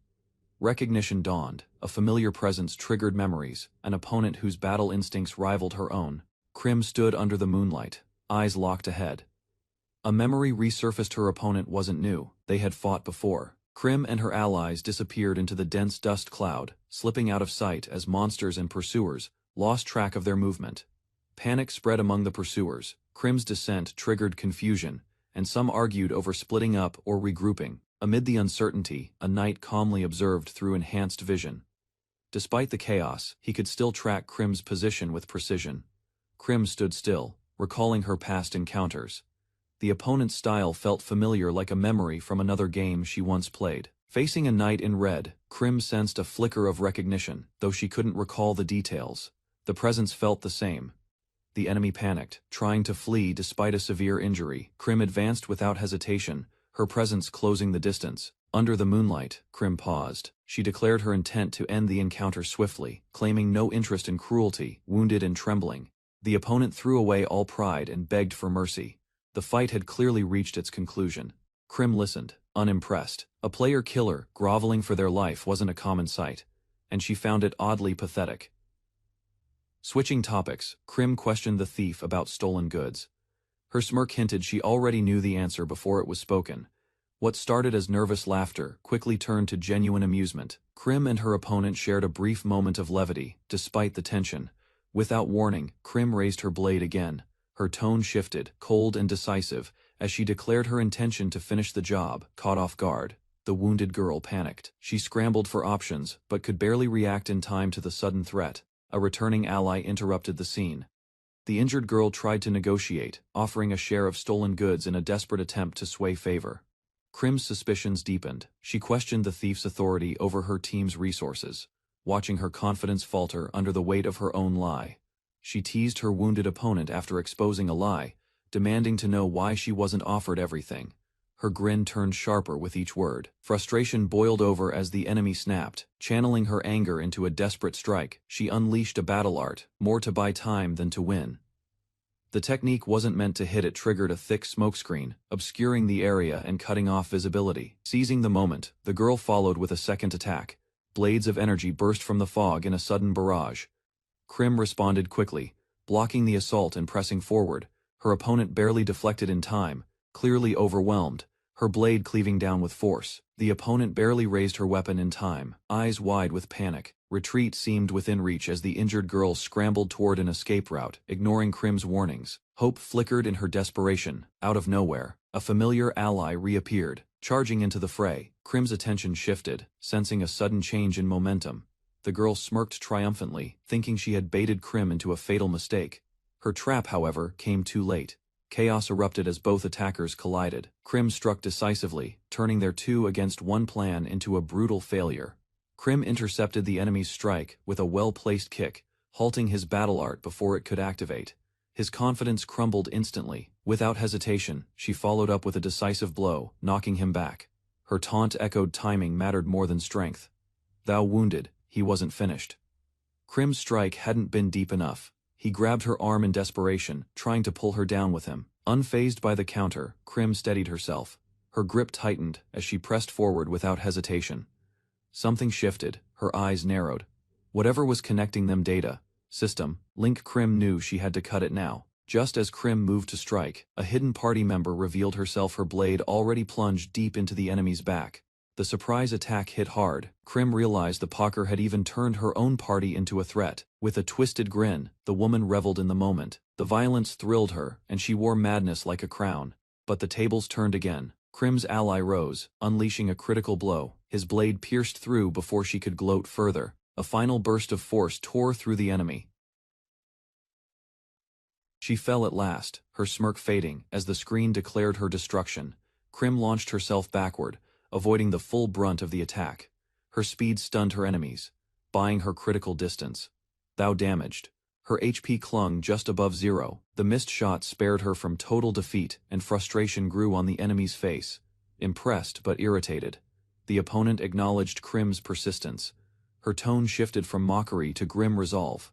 Confident in her advantage, she pointed out Krim's near-empty health. The battle, in her eyes, was already won.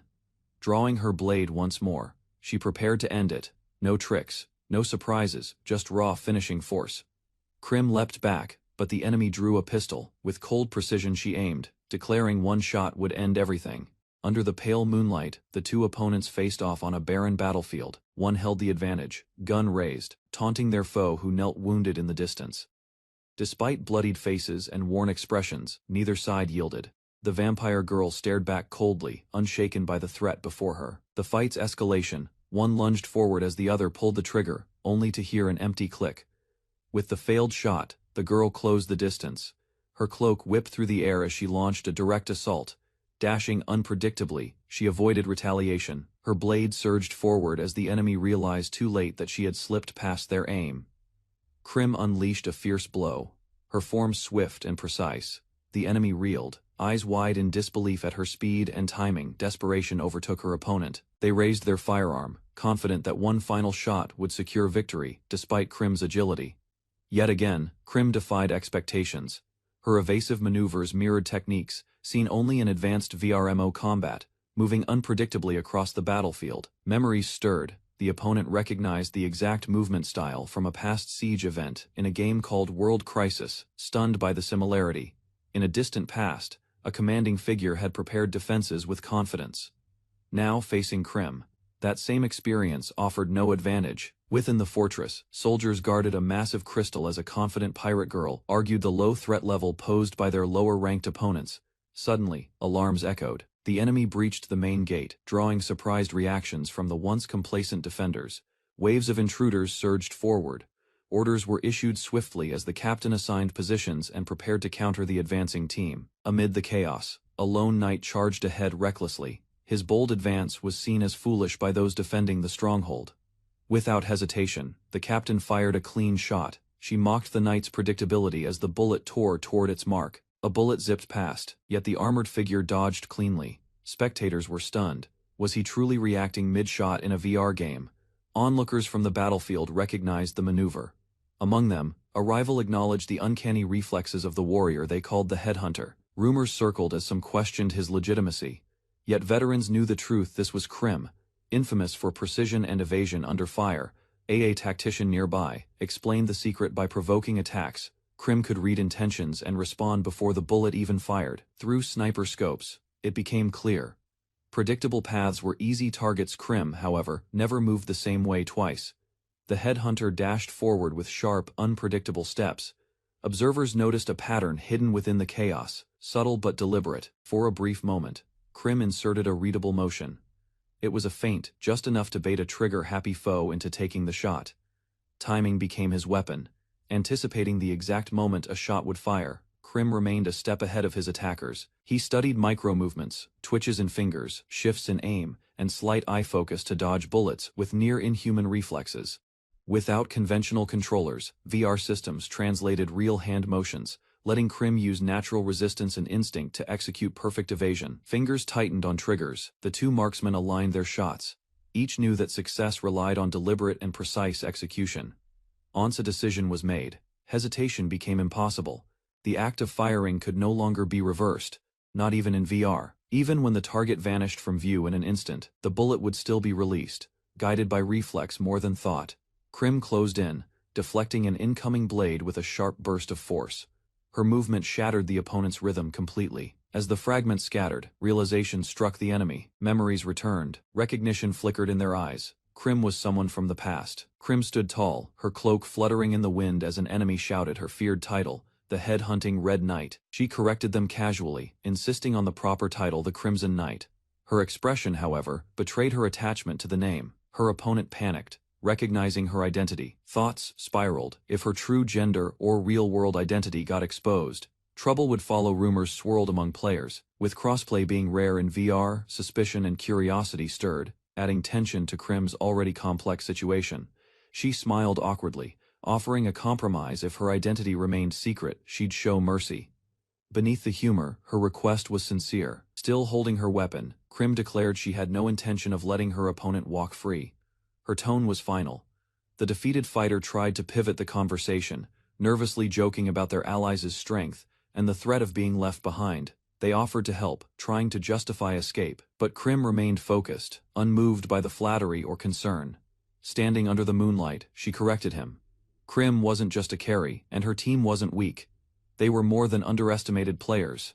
With a faint smile, she extended a suggestion. Perhaps they could spend just a bit more time together after all. Krim approached as her opponent panicked, calling out for help that never came. The distance between them closed steadily. A dark shape crept across the ground. Before the downed fighter could react, the shadow beneath them twisted and locked them in place. Unable to move, they realized too late they'd been caught by a spell. Krim calmly confirmed its shadow bind, cast from her own silhouette. Suddenly, another figure appeared beneath the moon.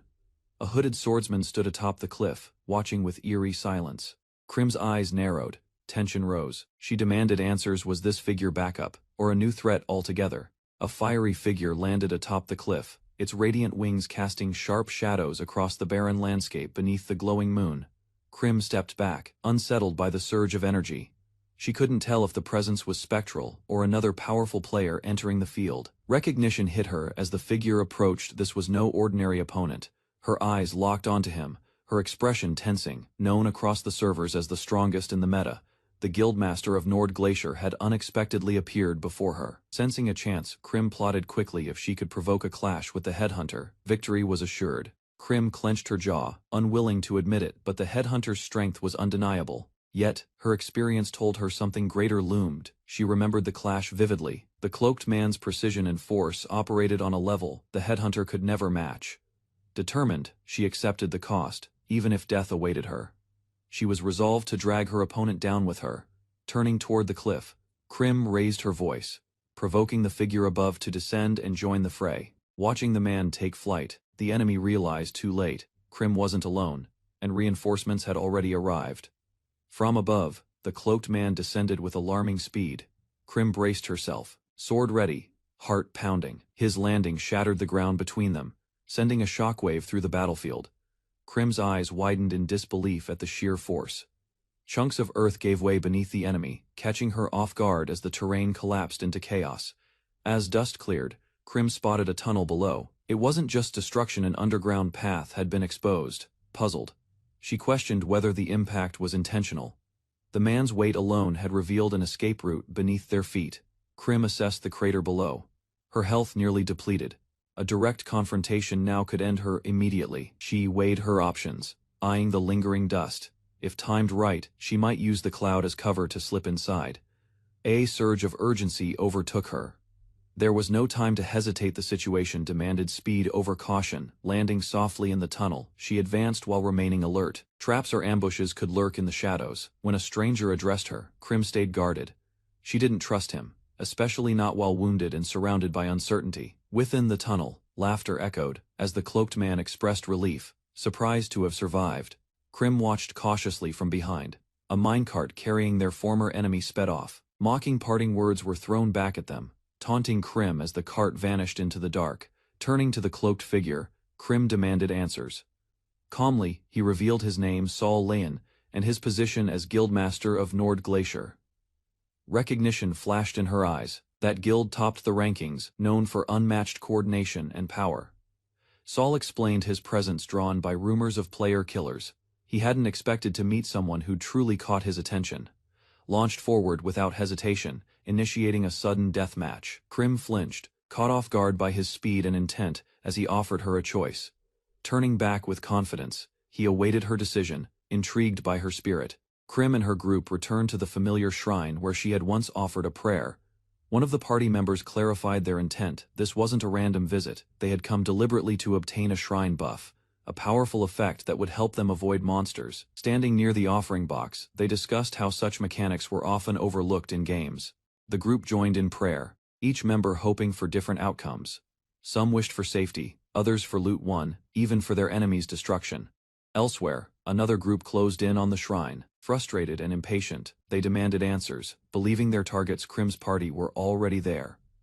Before Krim's group could finish praying, enemy voices echoed nearby. The tension rose as they realized pursuit was closing in fast. Inside, they were met with an eerie atmosphere. Strange objects filled the room, and the air felt heavy. Someone muttered that the place might actually be cursed. Whispers and confusion followed. Krim's team debated whether they had activated a buff or a debuff. One found a peculiar item while others struggled to stay quiet. Peering through the window, they tried to confirm the threat. Each member anxiously awaited the answer. Beyond the trees, a group of 3 enemy players approached, one leading a horde of monsters.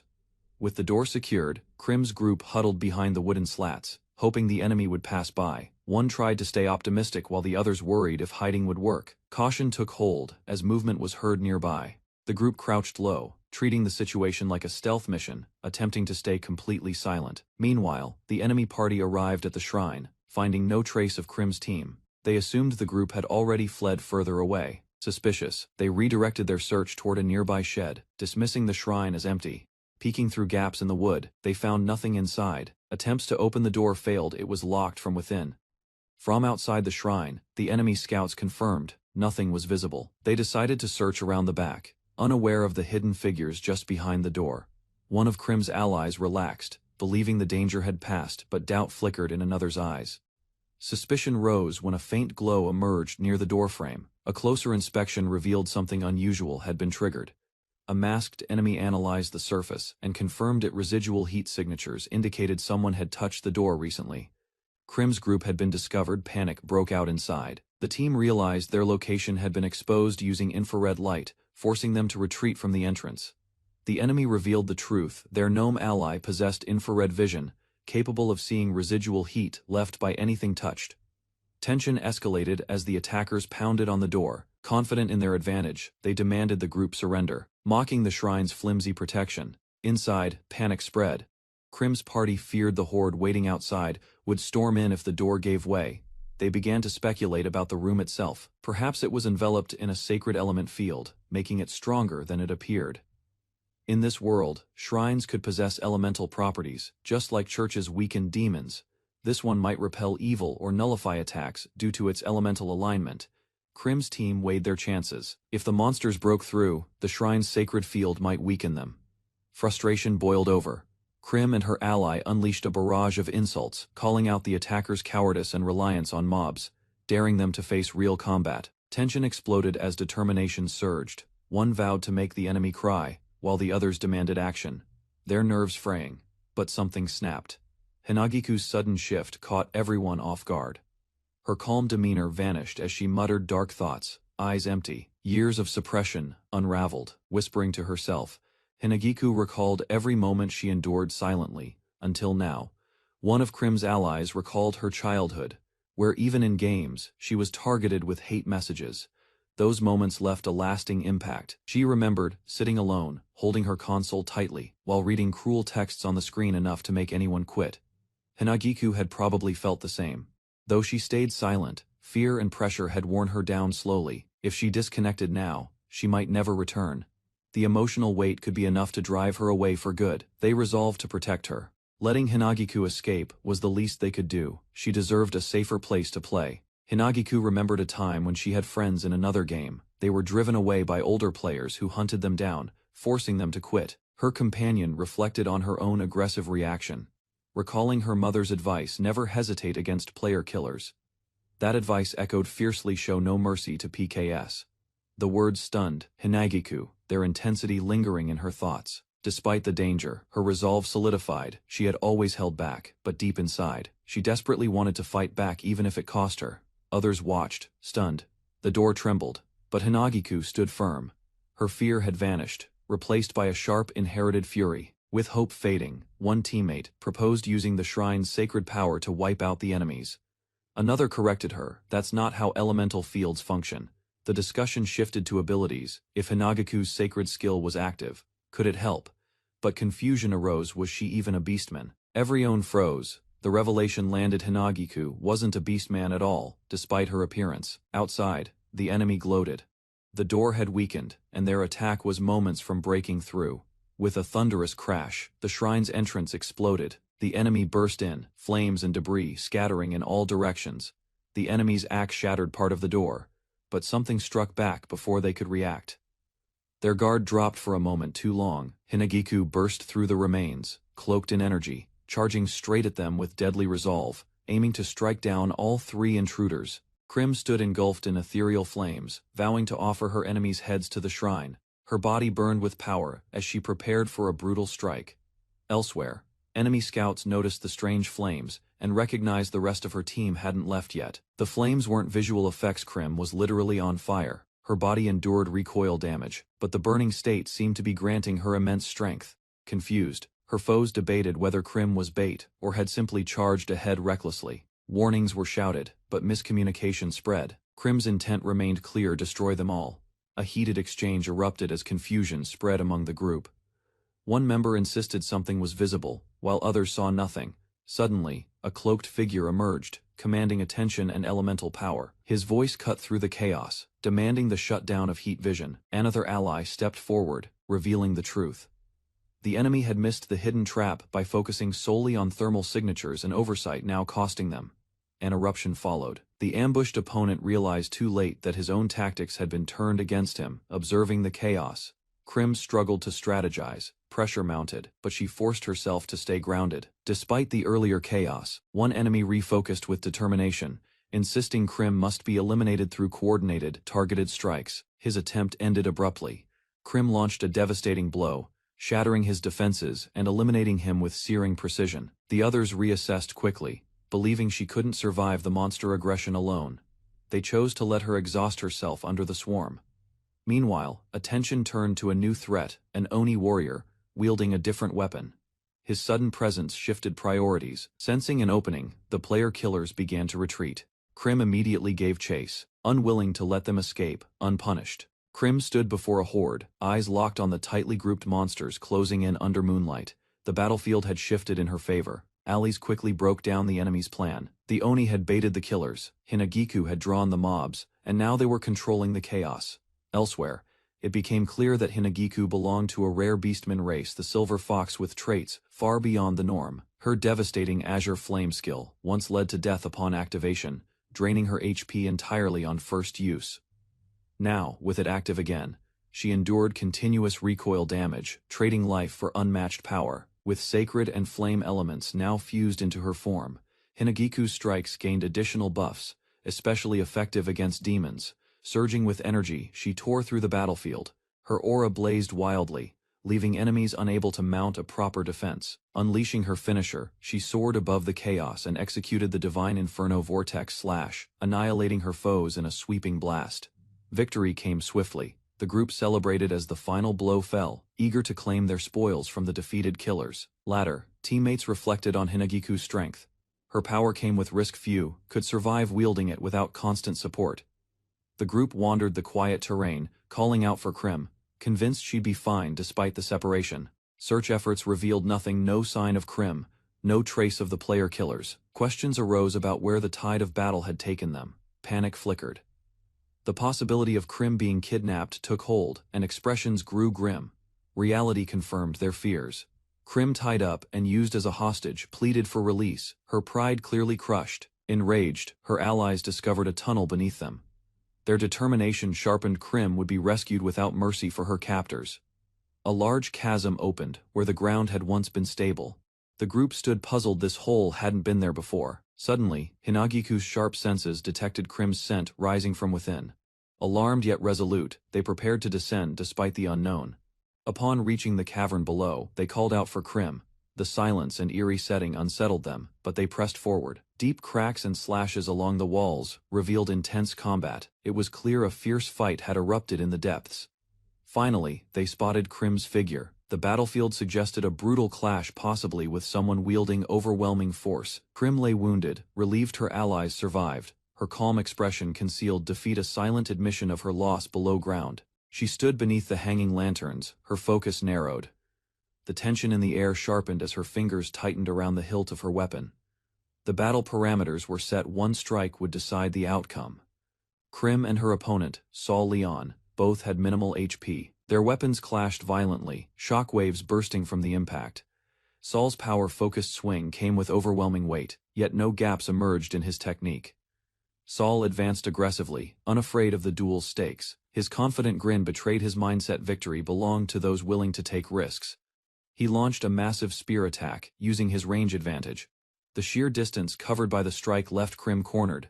Krim realized the reason behind her opponent's flawless guard. The sheer force of his wide swing covered every gap, denying her any chance to strike back. She noticed how early he initiated his movements. Compared to her, his attacks were already underway by the time she reacted. His tall frame and long weapon allowed him to dominate the mid-range zone. Each swing, though slow, compensated with reach and overwhelming presence. As his assault continued, Krim was forced on the defensive. There was no pause, only pressure. The ground split under the force. His attacks combined weight and range, delivering unmatched destructive momentum. Krim was launched into the air, her body skimming rock with force. Sol had committed to the strike, but it left him vulnerable. Mid-motion, without hesitation, Krim dove. In her blade collided with his defense, the impact creating a violent burst of energy across the battlefield. Surprised by her resilience, Sol acknowledged her strength. Krim had managed this without skill assists. Pure instinct and precision carried her. She shifted her stance, drawing a second weapon. Facing a dual-wielding opponent using only one sword felt wrong to her. To win, Krim knew she had to close the gap. She resolved to erase every advantage Sol held by taking the fight up close and personal. Krim launched into a rapid sequence of close-range slashes. Her dual blades danced, overwhelming Sol Leon with speed from multiple angles, closing the distance further. She challenged his mid-range focus. Her strikes aimed high, exploiting his limited vertical defense. A break appeared. Sol's weapon struck the ground. Krim saw it instantly.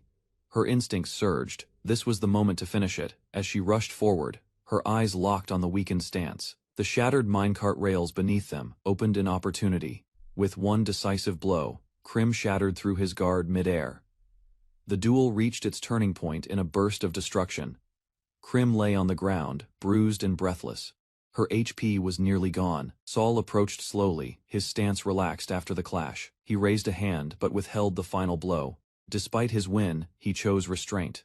The duel was over. Krim acknowledged his decision. It had been a sudden death match, and he struck first. She accepted the outcome.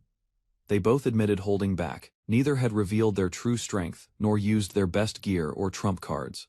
As she turned to leave, Krim promised herself next time she wouldn't lose. With the duel concluded, Krim vowed to become even stronger. Her eyes held firm resolve, challenging Saul to do the same before their next meeting. As he disappeared into the cave's darkness, they both agreed to clash again next time at full strength, under ideal conditions. Krim stood alone in the aftermath, declaring he should use everything he had when that moment arrived.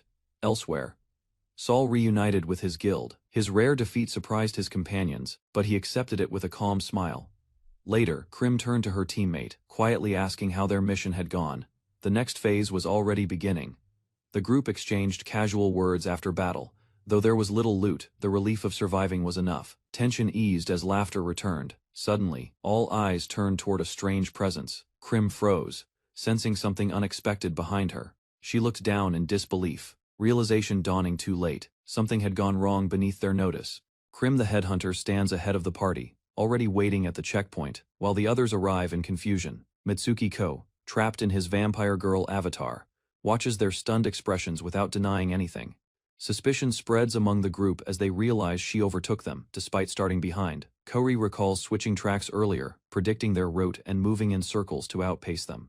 Inside the station, the developers observe quietly while Krim passes through with steady steps. A cart shifts suddenly as Ko attempts to move on.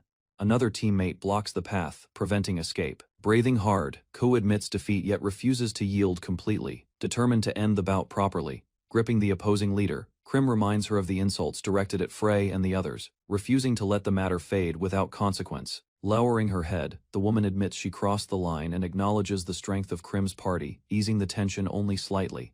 Sudden enthusiasm replaces regret as she suggests forming an alliance, arguing they would become unstoppable and earn vast rewards together. Exchanging uncertain glances, Frey and the elf mage question the sincerity behind that abrupt change in attitude. With firm resolve, Krim declines the offer, reaffirming their mission to subdue player killers and preparing to end the conflict. Fury rises in Krim as she demands whether their actions are truly justified by a quest, condemning the lack of morals behind their behavior. Attempting to defend themselves, the opposing group argues that monster PK is allowed within most VRMOs, and technically no one died. Doubt flickers across Krim's face. Nervous laughter follows, as they question whether she intends to report them, suggesting the conflict could simply be treated as a scrimmage instead. Before hesitation can settle, a sudden strike crashes toward Krim, shattering the wooden barrier and forcing her to react instantly. The enemy Bianca is driven into a dead end as her HP collapses. Defeated, she drops her loot, ending the confrontation decisively. Krim and her companions gather around the shattered minecart as gemstones and rare ores scatter across the tracks. The sheer amount of loot reveals how many players had fallen victim before. Carefully inspecting the haul, the party identifies valuable materials beyond the steel of hatred. Realization sets in that the cart itself served as a hidden treasure chest. With the enemy subdued and the quest cleared, Krim prepares to return to Kaimei Pass. Quiet reflection follows, knowing consequences eventually reach those who exploit others. At the tribal residence, the Oni leader reflects on how her warriors were defeated and concludes that their training remains insufficient against organized threats. Within the hall, discussion turns toward Mount Rakamai and the presence of player killers, acknowledging that only the strongest fighters can travel safely there. Soon after, Krim's party receives an investigation quest from Metu of the Oni tribe, rewarding them for uncovering the cause behind the recent disappearances. Impressed by their efforts, the leader offers lodging, facilities, and future discounts, while inviting them to consider staying in the settlement. Later that night, Krim rests beside a small fire, quietly resolving to grow stronger before their next challenge. Memories of the recent battle linger as flames crackle and embers rise into the night.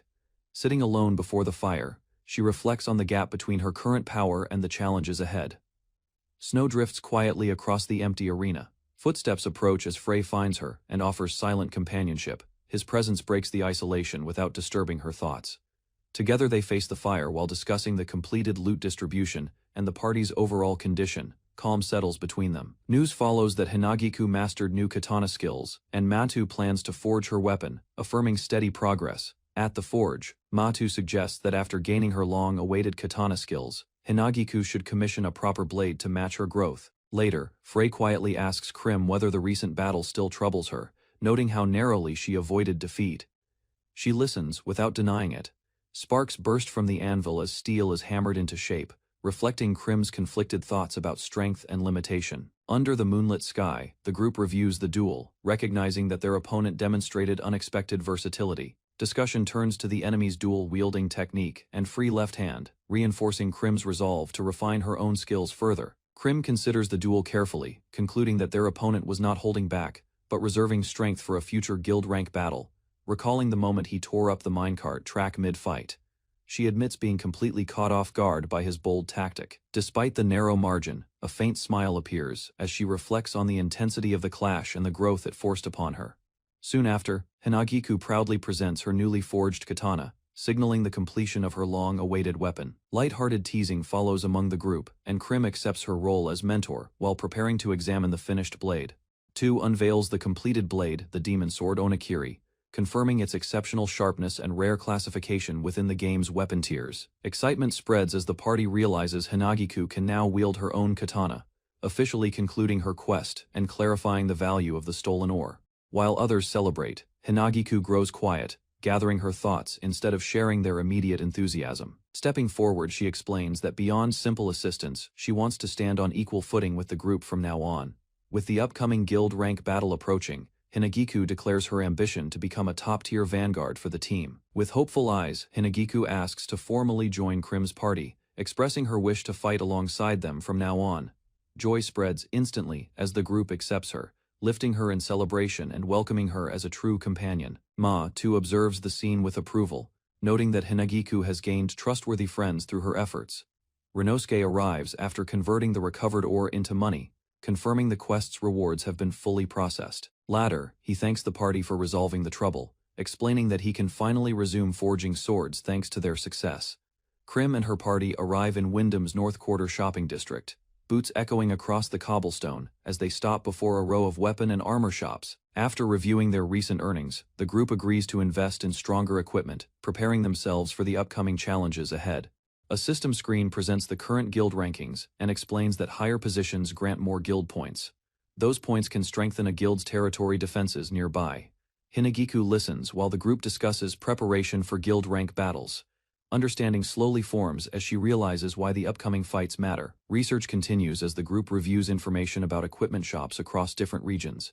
Careful planning follows the research. The group decides to travel across every town and examine each equipment set to discover the most effective gear combination. Later, everyone gathers at a table to review their efforts. The mood turns serious as the plan moves forward and the team prepares for the challenges ahead. Equipment pieces are examined carefully as the group studies how gear works. They realize that every item must work together with the rest of the set. Krim continues explaining how deep the equipment system can be. Various elements such as durability, weight reduction, elemental resistance, and set effects all influence performance. Motivation rises as the group decides to begin their equipment search immediately. Krim takes the lead while the others agree to follow the plan. Inside a large equipment shop, the group observes different armor sets displayed across the room.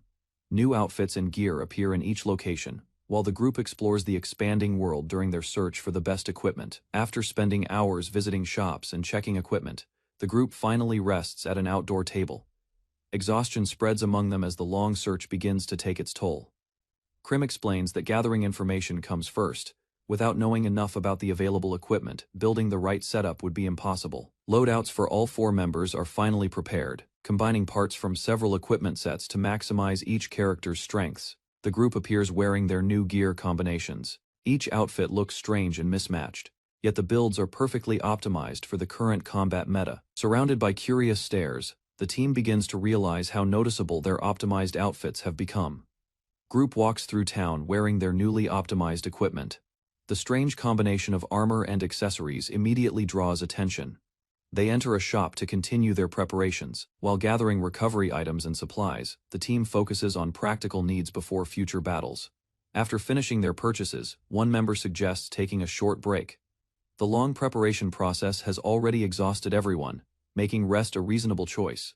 Later, the group decides to adjust their appearance back to something less shocking, feeling sympathy for the NPCs and other players they startled. During the discussion, someone mentions a method that allows players to change appearance without affecting equipment stats. While walking through the town, the group discovers a shop that offers appearance customization through special avatar equipment. The team approaches the shop together. Although some members remain hesitant, the group agrees to try the service quickly and resolve their appearance problem. Krim shows little interest in how the outfits look and casually leaves the decision to Frey. Hearing this, Frey eagerly takes responsibility for choosing the new appearances. Moments later, Frey enthusiastically begins trying different avatar outfits on the others. New costumes appear one after another, as the group struggles to keep up with the rapid changes.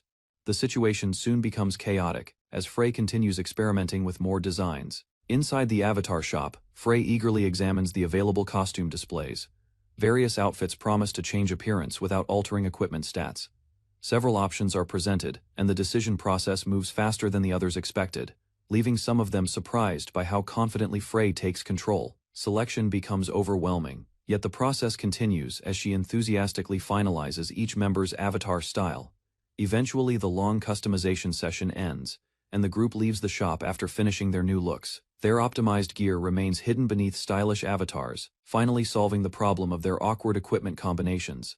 After leaving the avatar shop, the group admires their new appearances. Although the avatars look much better than their previous outfits, the cost of customization turns out to be quite high. The announcement reveals that the guild rank battle qualifiers have officially been scheduled. Realizing the event is approaching quickly, the group discusses their next step. Registration for the qualifiers must be completed at the guild hall in the administrative district. Curiosity pushes them to visit the location immediately to learn more about the event and its rules. Upon arriving, they find the area packed with players. Crowds gather around the guild hall as everyone rushes to register for the upcoming battle tournament. 2 different queues are explained: an open queue, where players are randomly matched, and a competitive queue where guilds of similar rank fight each other. Further details reveal that the event will continue until only one guild remains. The battle will function like a large-scale elimination match. While observing the crowd, the group notices several well-known and powerful guilds gathering near the hall. More strong guilds continue arriving, confirming that the qualifiers will be extremely competitive. After considering the situation, Krim decides not to waste time watching the crowd. Instead, the team agrees to focus on finding their final guild member before the event begins. Krim's group prepares a recruitment poster to search for their final guild member. After posting the notice, the group walks through the city and considers other ways to recruit players. Finding a capable teammate proves more difficult than expected. Nearby, a quiet player notices the recruitment message and pauses to look at it carefully. After reading the guild name, the player hesitates and begins reconsidering whether joining the guild is truly a good idea. Preparations for the guild competition take place in a quiet rural area. The event requires teams to pass the preliminary stage before reaching the top rankings. Their attention stays focused on the guild member preparing for the event. Support and encouragement quietly surround the moment as they observe the effort being made. The young boy reflects on Leon's tall and striking presence while villagers continue their daily activities nearby. During the short break, George calls for assistance with repairs on the log cabin. Practical work quickly replaces the earlier conversation as tasks around the village demand attention. Without hesitation, George pulls the boy along and insists the repair work must be completed soon. Responsibility for handling the situation is calmly accepted, and preparations move forward. Juna decides to assist with the repairs, bringing more hands to the task. Attention soon shifts toward Krim as the guild members gather nearby. Her determination to participate in the tournament becomes clear to everyone. Information about a territory system reveals that guilds will eventually claim and manage land. Further details explain that most regions can become targets for conquest. Control might be achieved through military strength or careful diplomacy. The peaceful scenery of Naval spreads across the landscape, showing a calm village surrounded by mountains and fields. Its beauty and tranquility leave a strong impression on the group. Krim studies the situation carefully and realizes that NPCs in this world do not return after death. Many from Kaimei Pass have already been killed by hostile players. Concern grows as the group discusses the village's weak defenses. Unlike other locations, Naval has little protection against aggressive players. Solution depends on progress in the guild rankings. Earning a large number of guild points will unlock the resources needed to build proper defenses. Motivation spreads through the team. Protecting the village becomes another shared objective alongside their competitive ambitions. The empty recruitment board leaves the group confused as they search for the reason behind the lack of interest. Confusion spreads among the guild members as they discuss why their recruitment poster has failed. Their plan leads them to the Valhalla Free Battling Area, a massive arena where players constantly gather. Inside the arena, the crowd appears even larger than before. Many players watch intense battles while strong competitors gather around the central field. Observing the scene closely, the group realizes several powerful guilds are already practicing there. Suddenly, a powerful guild known as Nord Glacier enters the battlefield. Their overwhelming presence silences the surrounding crowd as their reputation spreads through the arena. The group arrives slightly too late and misses the start of a major battle in the arena. Regret spreads among them as they realize the fight has already ended. Suddenly, several strange figures wearing masks and long coats approach the crowd. They begin spraying, sterilizing mist around the area, forcing nearby players to move aside. Mysterious individual pauses and studies them closely, drawing their attention and making the moment feel uncomfortable. After a brief inspection, the masked person unexpectedly declares that they passed the check. The strange approval confuses the group even more. Their leader hints that their organization may not be well known, leaving the group puzzled about who these unusual players really are. A flamboyant figure suddenly appears before the group. The person introduces herself as the guildmaster of Lily Garden, known as White Lily.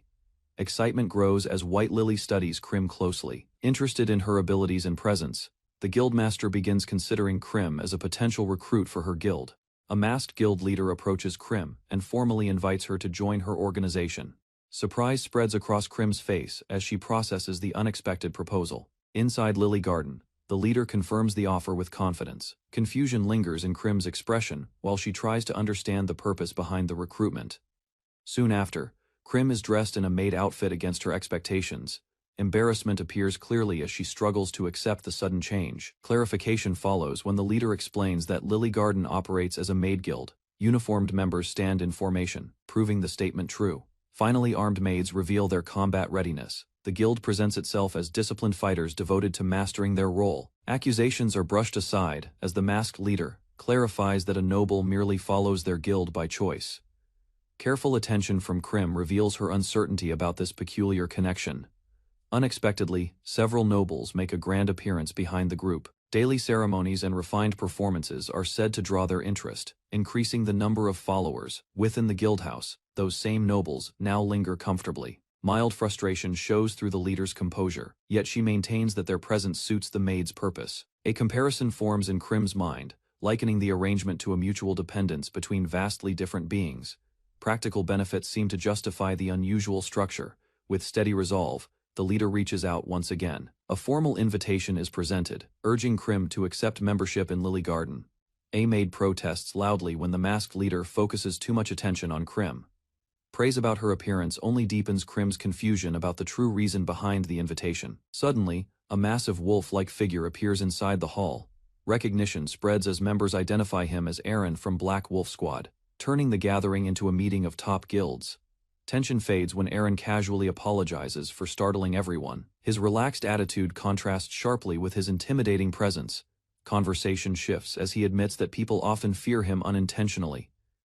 Curiosity rises when he realizes he is speaking to the well-known Krim Else, where in the arena, attention turns toward a separate interview taking place. A top-seed player receives special focus, drawing quiet irritation from onlookers. Discussion shifts toward the upcoming guild rank battle.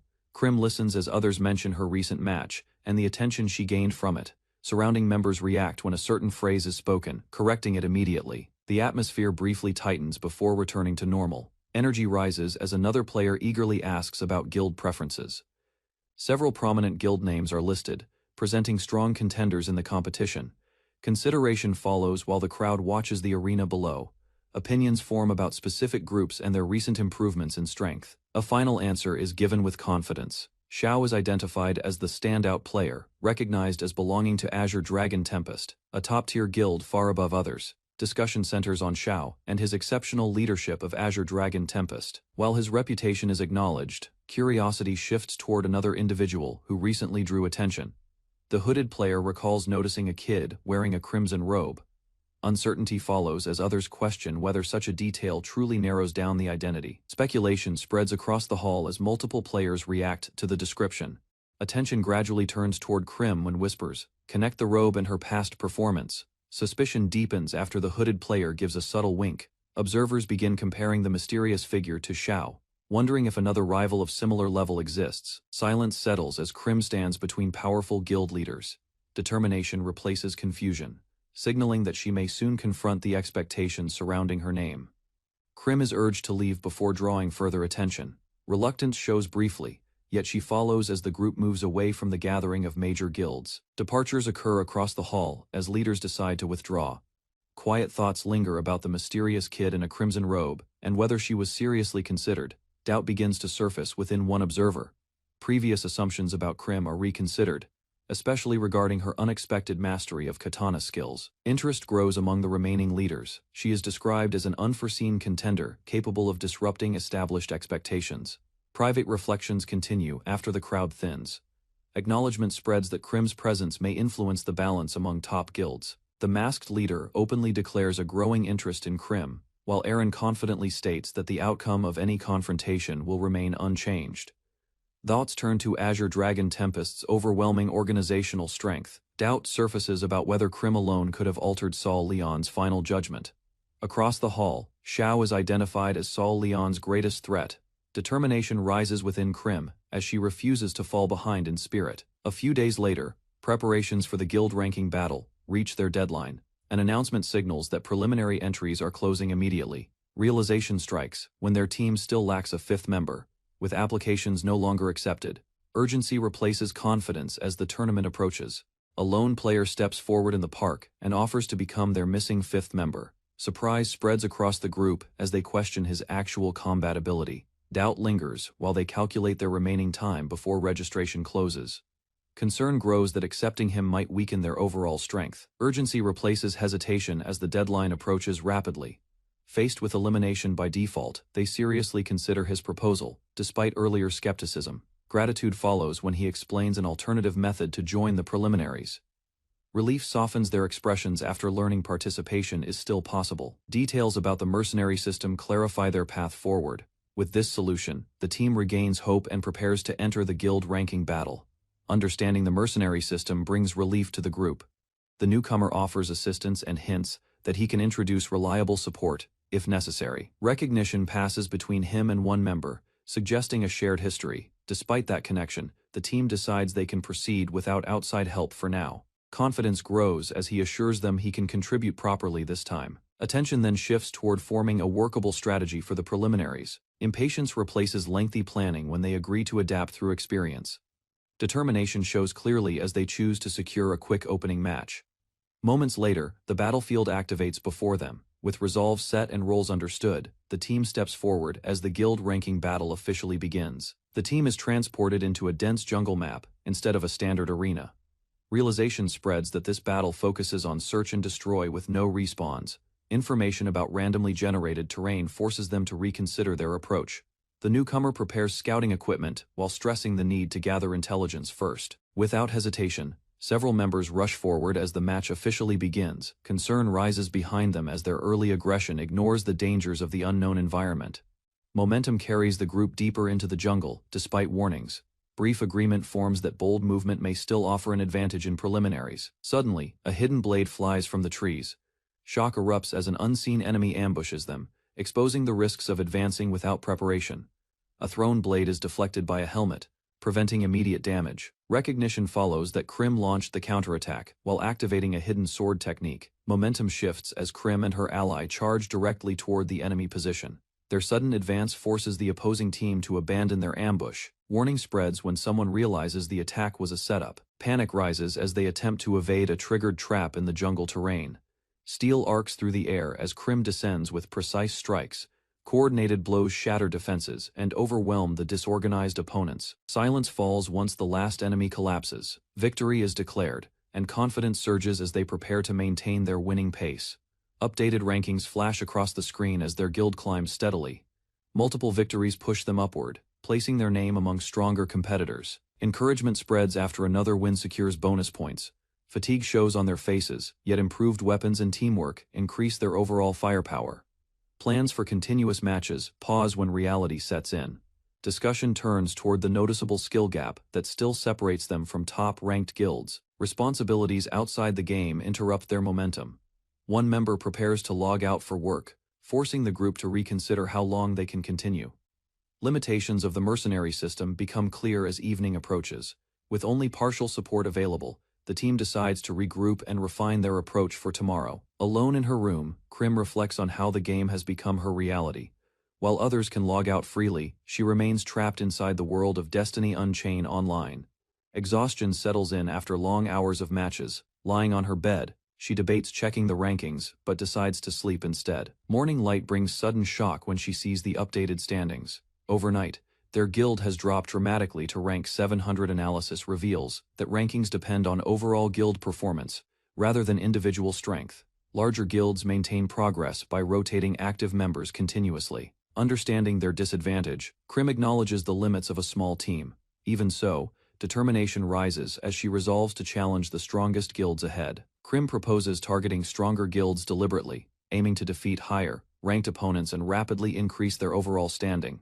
Mitsuki Kao adjusts her glasses and proposes a high-risk strategy called Giant Killer.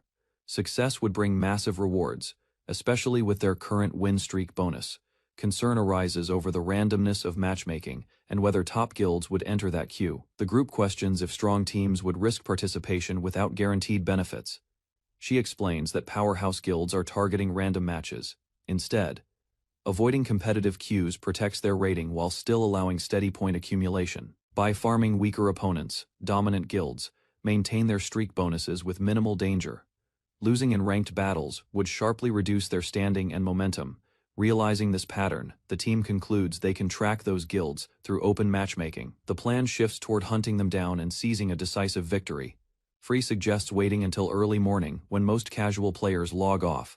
Targeting quieter hours would increase their chances of encountering stronger opponents. The group compares total playtime, revealing hundreds of logged hours despite the game's recent release. Their dedication highlights how seriously they approach competition. Mitsuki Keiyu arrives after finishing preparations, apologizing for the delay. Records show extreme activity, proving some members have invested nearly half the game's lifespan online. With renewed energy, they agree to queue immediately. Confidence rises as they remind themselves that more matches mean greater rewards and faster progress. Nearby, another player teases a hidden weapon upgrade but refuses to reveal details. The atmosphere lightens briefly before the team focuses back on upcoming battles. The team gathers excitedly as a member prepares to reveal new weapons. Laughter and confidence spread while they inspect powerful guns designed to overwhelm opponents instantly. Without delay, they charge into battle and eliminate their first targets effortlessly. Victory flashes across the screen, and momentum carries them straight into the next match. Success continues as wind magic and ranged attacks dominate the terrain. Even defensive enemy tactics collapse under coordinated pressure, securing another rapid win. Stronger and stranger opponents appear. Yet each confrontation ends the same way. The team cuts through varied players, climbing steadily through the rankings. Despite the streak, doubts surface about how many elite guilds are truly participating. Still, their rising position confirms the strategy is working for now. The team arrives at a submerged temple city, where most walkways lie underwater. Krim surveys the ruins and notes limited safe paths along the edges. Excitement rises as matchmaking pairs them with a top-ranked guild. Preparations begin immediately, with no hesitation about engaging a powerful opponent. The noble night ravens appear and assess the shoreline terrain. Both sides recognize the cramped battlefield and ready their loadouts for a decisive clash. A tall bird, like warrior, stands before the group, revealing a race none of them have encountered. His sharp features and composed stance immediately draw their attention. From a distance, two teammates study his avian traits and consider whether such a character might possess flight. The possibility raises tactical concerns. Further analysis confirms no playable race in the game can truly fly. Attention shifts away from speculation and toward evaluating the battlefield layout. The map reveals a flooded arena filled with scattered platforms and submerged ruins. Compared to previous stages, the space appears tight and restrictive. Narrow footing surrounds a deep central lake where a single misstep means falling. Limited mobility and confined terrain signal a dangerous match ahead. The team evaluates the flooded center and considers safer routes along the perimeter. Although the outer path offers stability, taking it would delay their advance. Enemy players begin changing equipment, shifting from close combat to sniper-focused loadouts. The adjustment signals a plan to dominate from long range. Recognizing the threat, the group decides to rush the middle before the snipers settle. They leap across narrow platforms, committing fully to the push. Unexpectedly, the opposing side advances as well, abandoning a purely defensive stance. The battlefield tightens as both teams close distance rapidly. Figures soar over the water and land across scattered ruins. The confrontation escalates into open combat above the submerged arena. Enemy forces suddenly halt on distant platforms before launching a coordinated barrage. Dark projectiles streak across the arena and force the advancing team into immediate defense. Explosions erupt on impact, and a strange effect spreads through their bodies. Movement stiffens without warning, leaving them briefly immobilized on unstable footing. Several members fall into the lake as the paralysis fades too late. Underwater, their limbs feel unbearably heavy, slowing any attempt to resurface. Above them, an opposing caster triggers a freezing spell that seals the water's surface. Ice rapidly forms, trapping those submerged beneath it. Chaos spreads across the battlefield, yet Frey remains composed while assessing the situation. He recognizes the lake is too vast to freeze entirely and searches for an opening trapped beneath thin ice. The team realizes breaking through would expose them to enemy snipers. Remaining underwater limits visibility, yet surfacing guarantees immediate danger. Above the frozen surface, lightning magic strikes the lake in an attempt to finish them. The attack forces one member to push desperately toward an escape. A Magius orb drone activates automatic fire and disrupts the caster's spell. The sudden counterattack interrupts the assault and shifts attention away from those submerged. Recognizing the drone's support, the team regains composure underwater. The brief opening creates a narrow opportunity to act. Seizing that chance, a member bursts upward through the ice while others prepare to resume casting. The drone's sacrifice buys them critical seconds. Enemy players watch the frozen surface, assuming those trapped beneath have surrendered. Orders spread to eliminate anyone who resurfaces. Suddenly, a figure bursts from the water and races across the slick ice. Speed and surprise disrupt the enemy's expectations. Creating distance from her allies, she heads toward the outer edge to draw attention. Opponents quickly recognize her independent movement. Projectiles rain down as snipers attempt to shoot her mid-dash. Despite the slippery terrain, she continues advancing along the perimeter. Leaping high, she unleashes a powerful strike that carves through the battlefield. The attack shifts pressure back onto the opposing side. Her strike stabilizes a crumbling pillar, creating safer footing across the ice. Opponents realize too late that her real objective is protecting teammates still trapped underwater.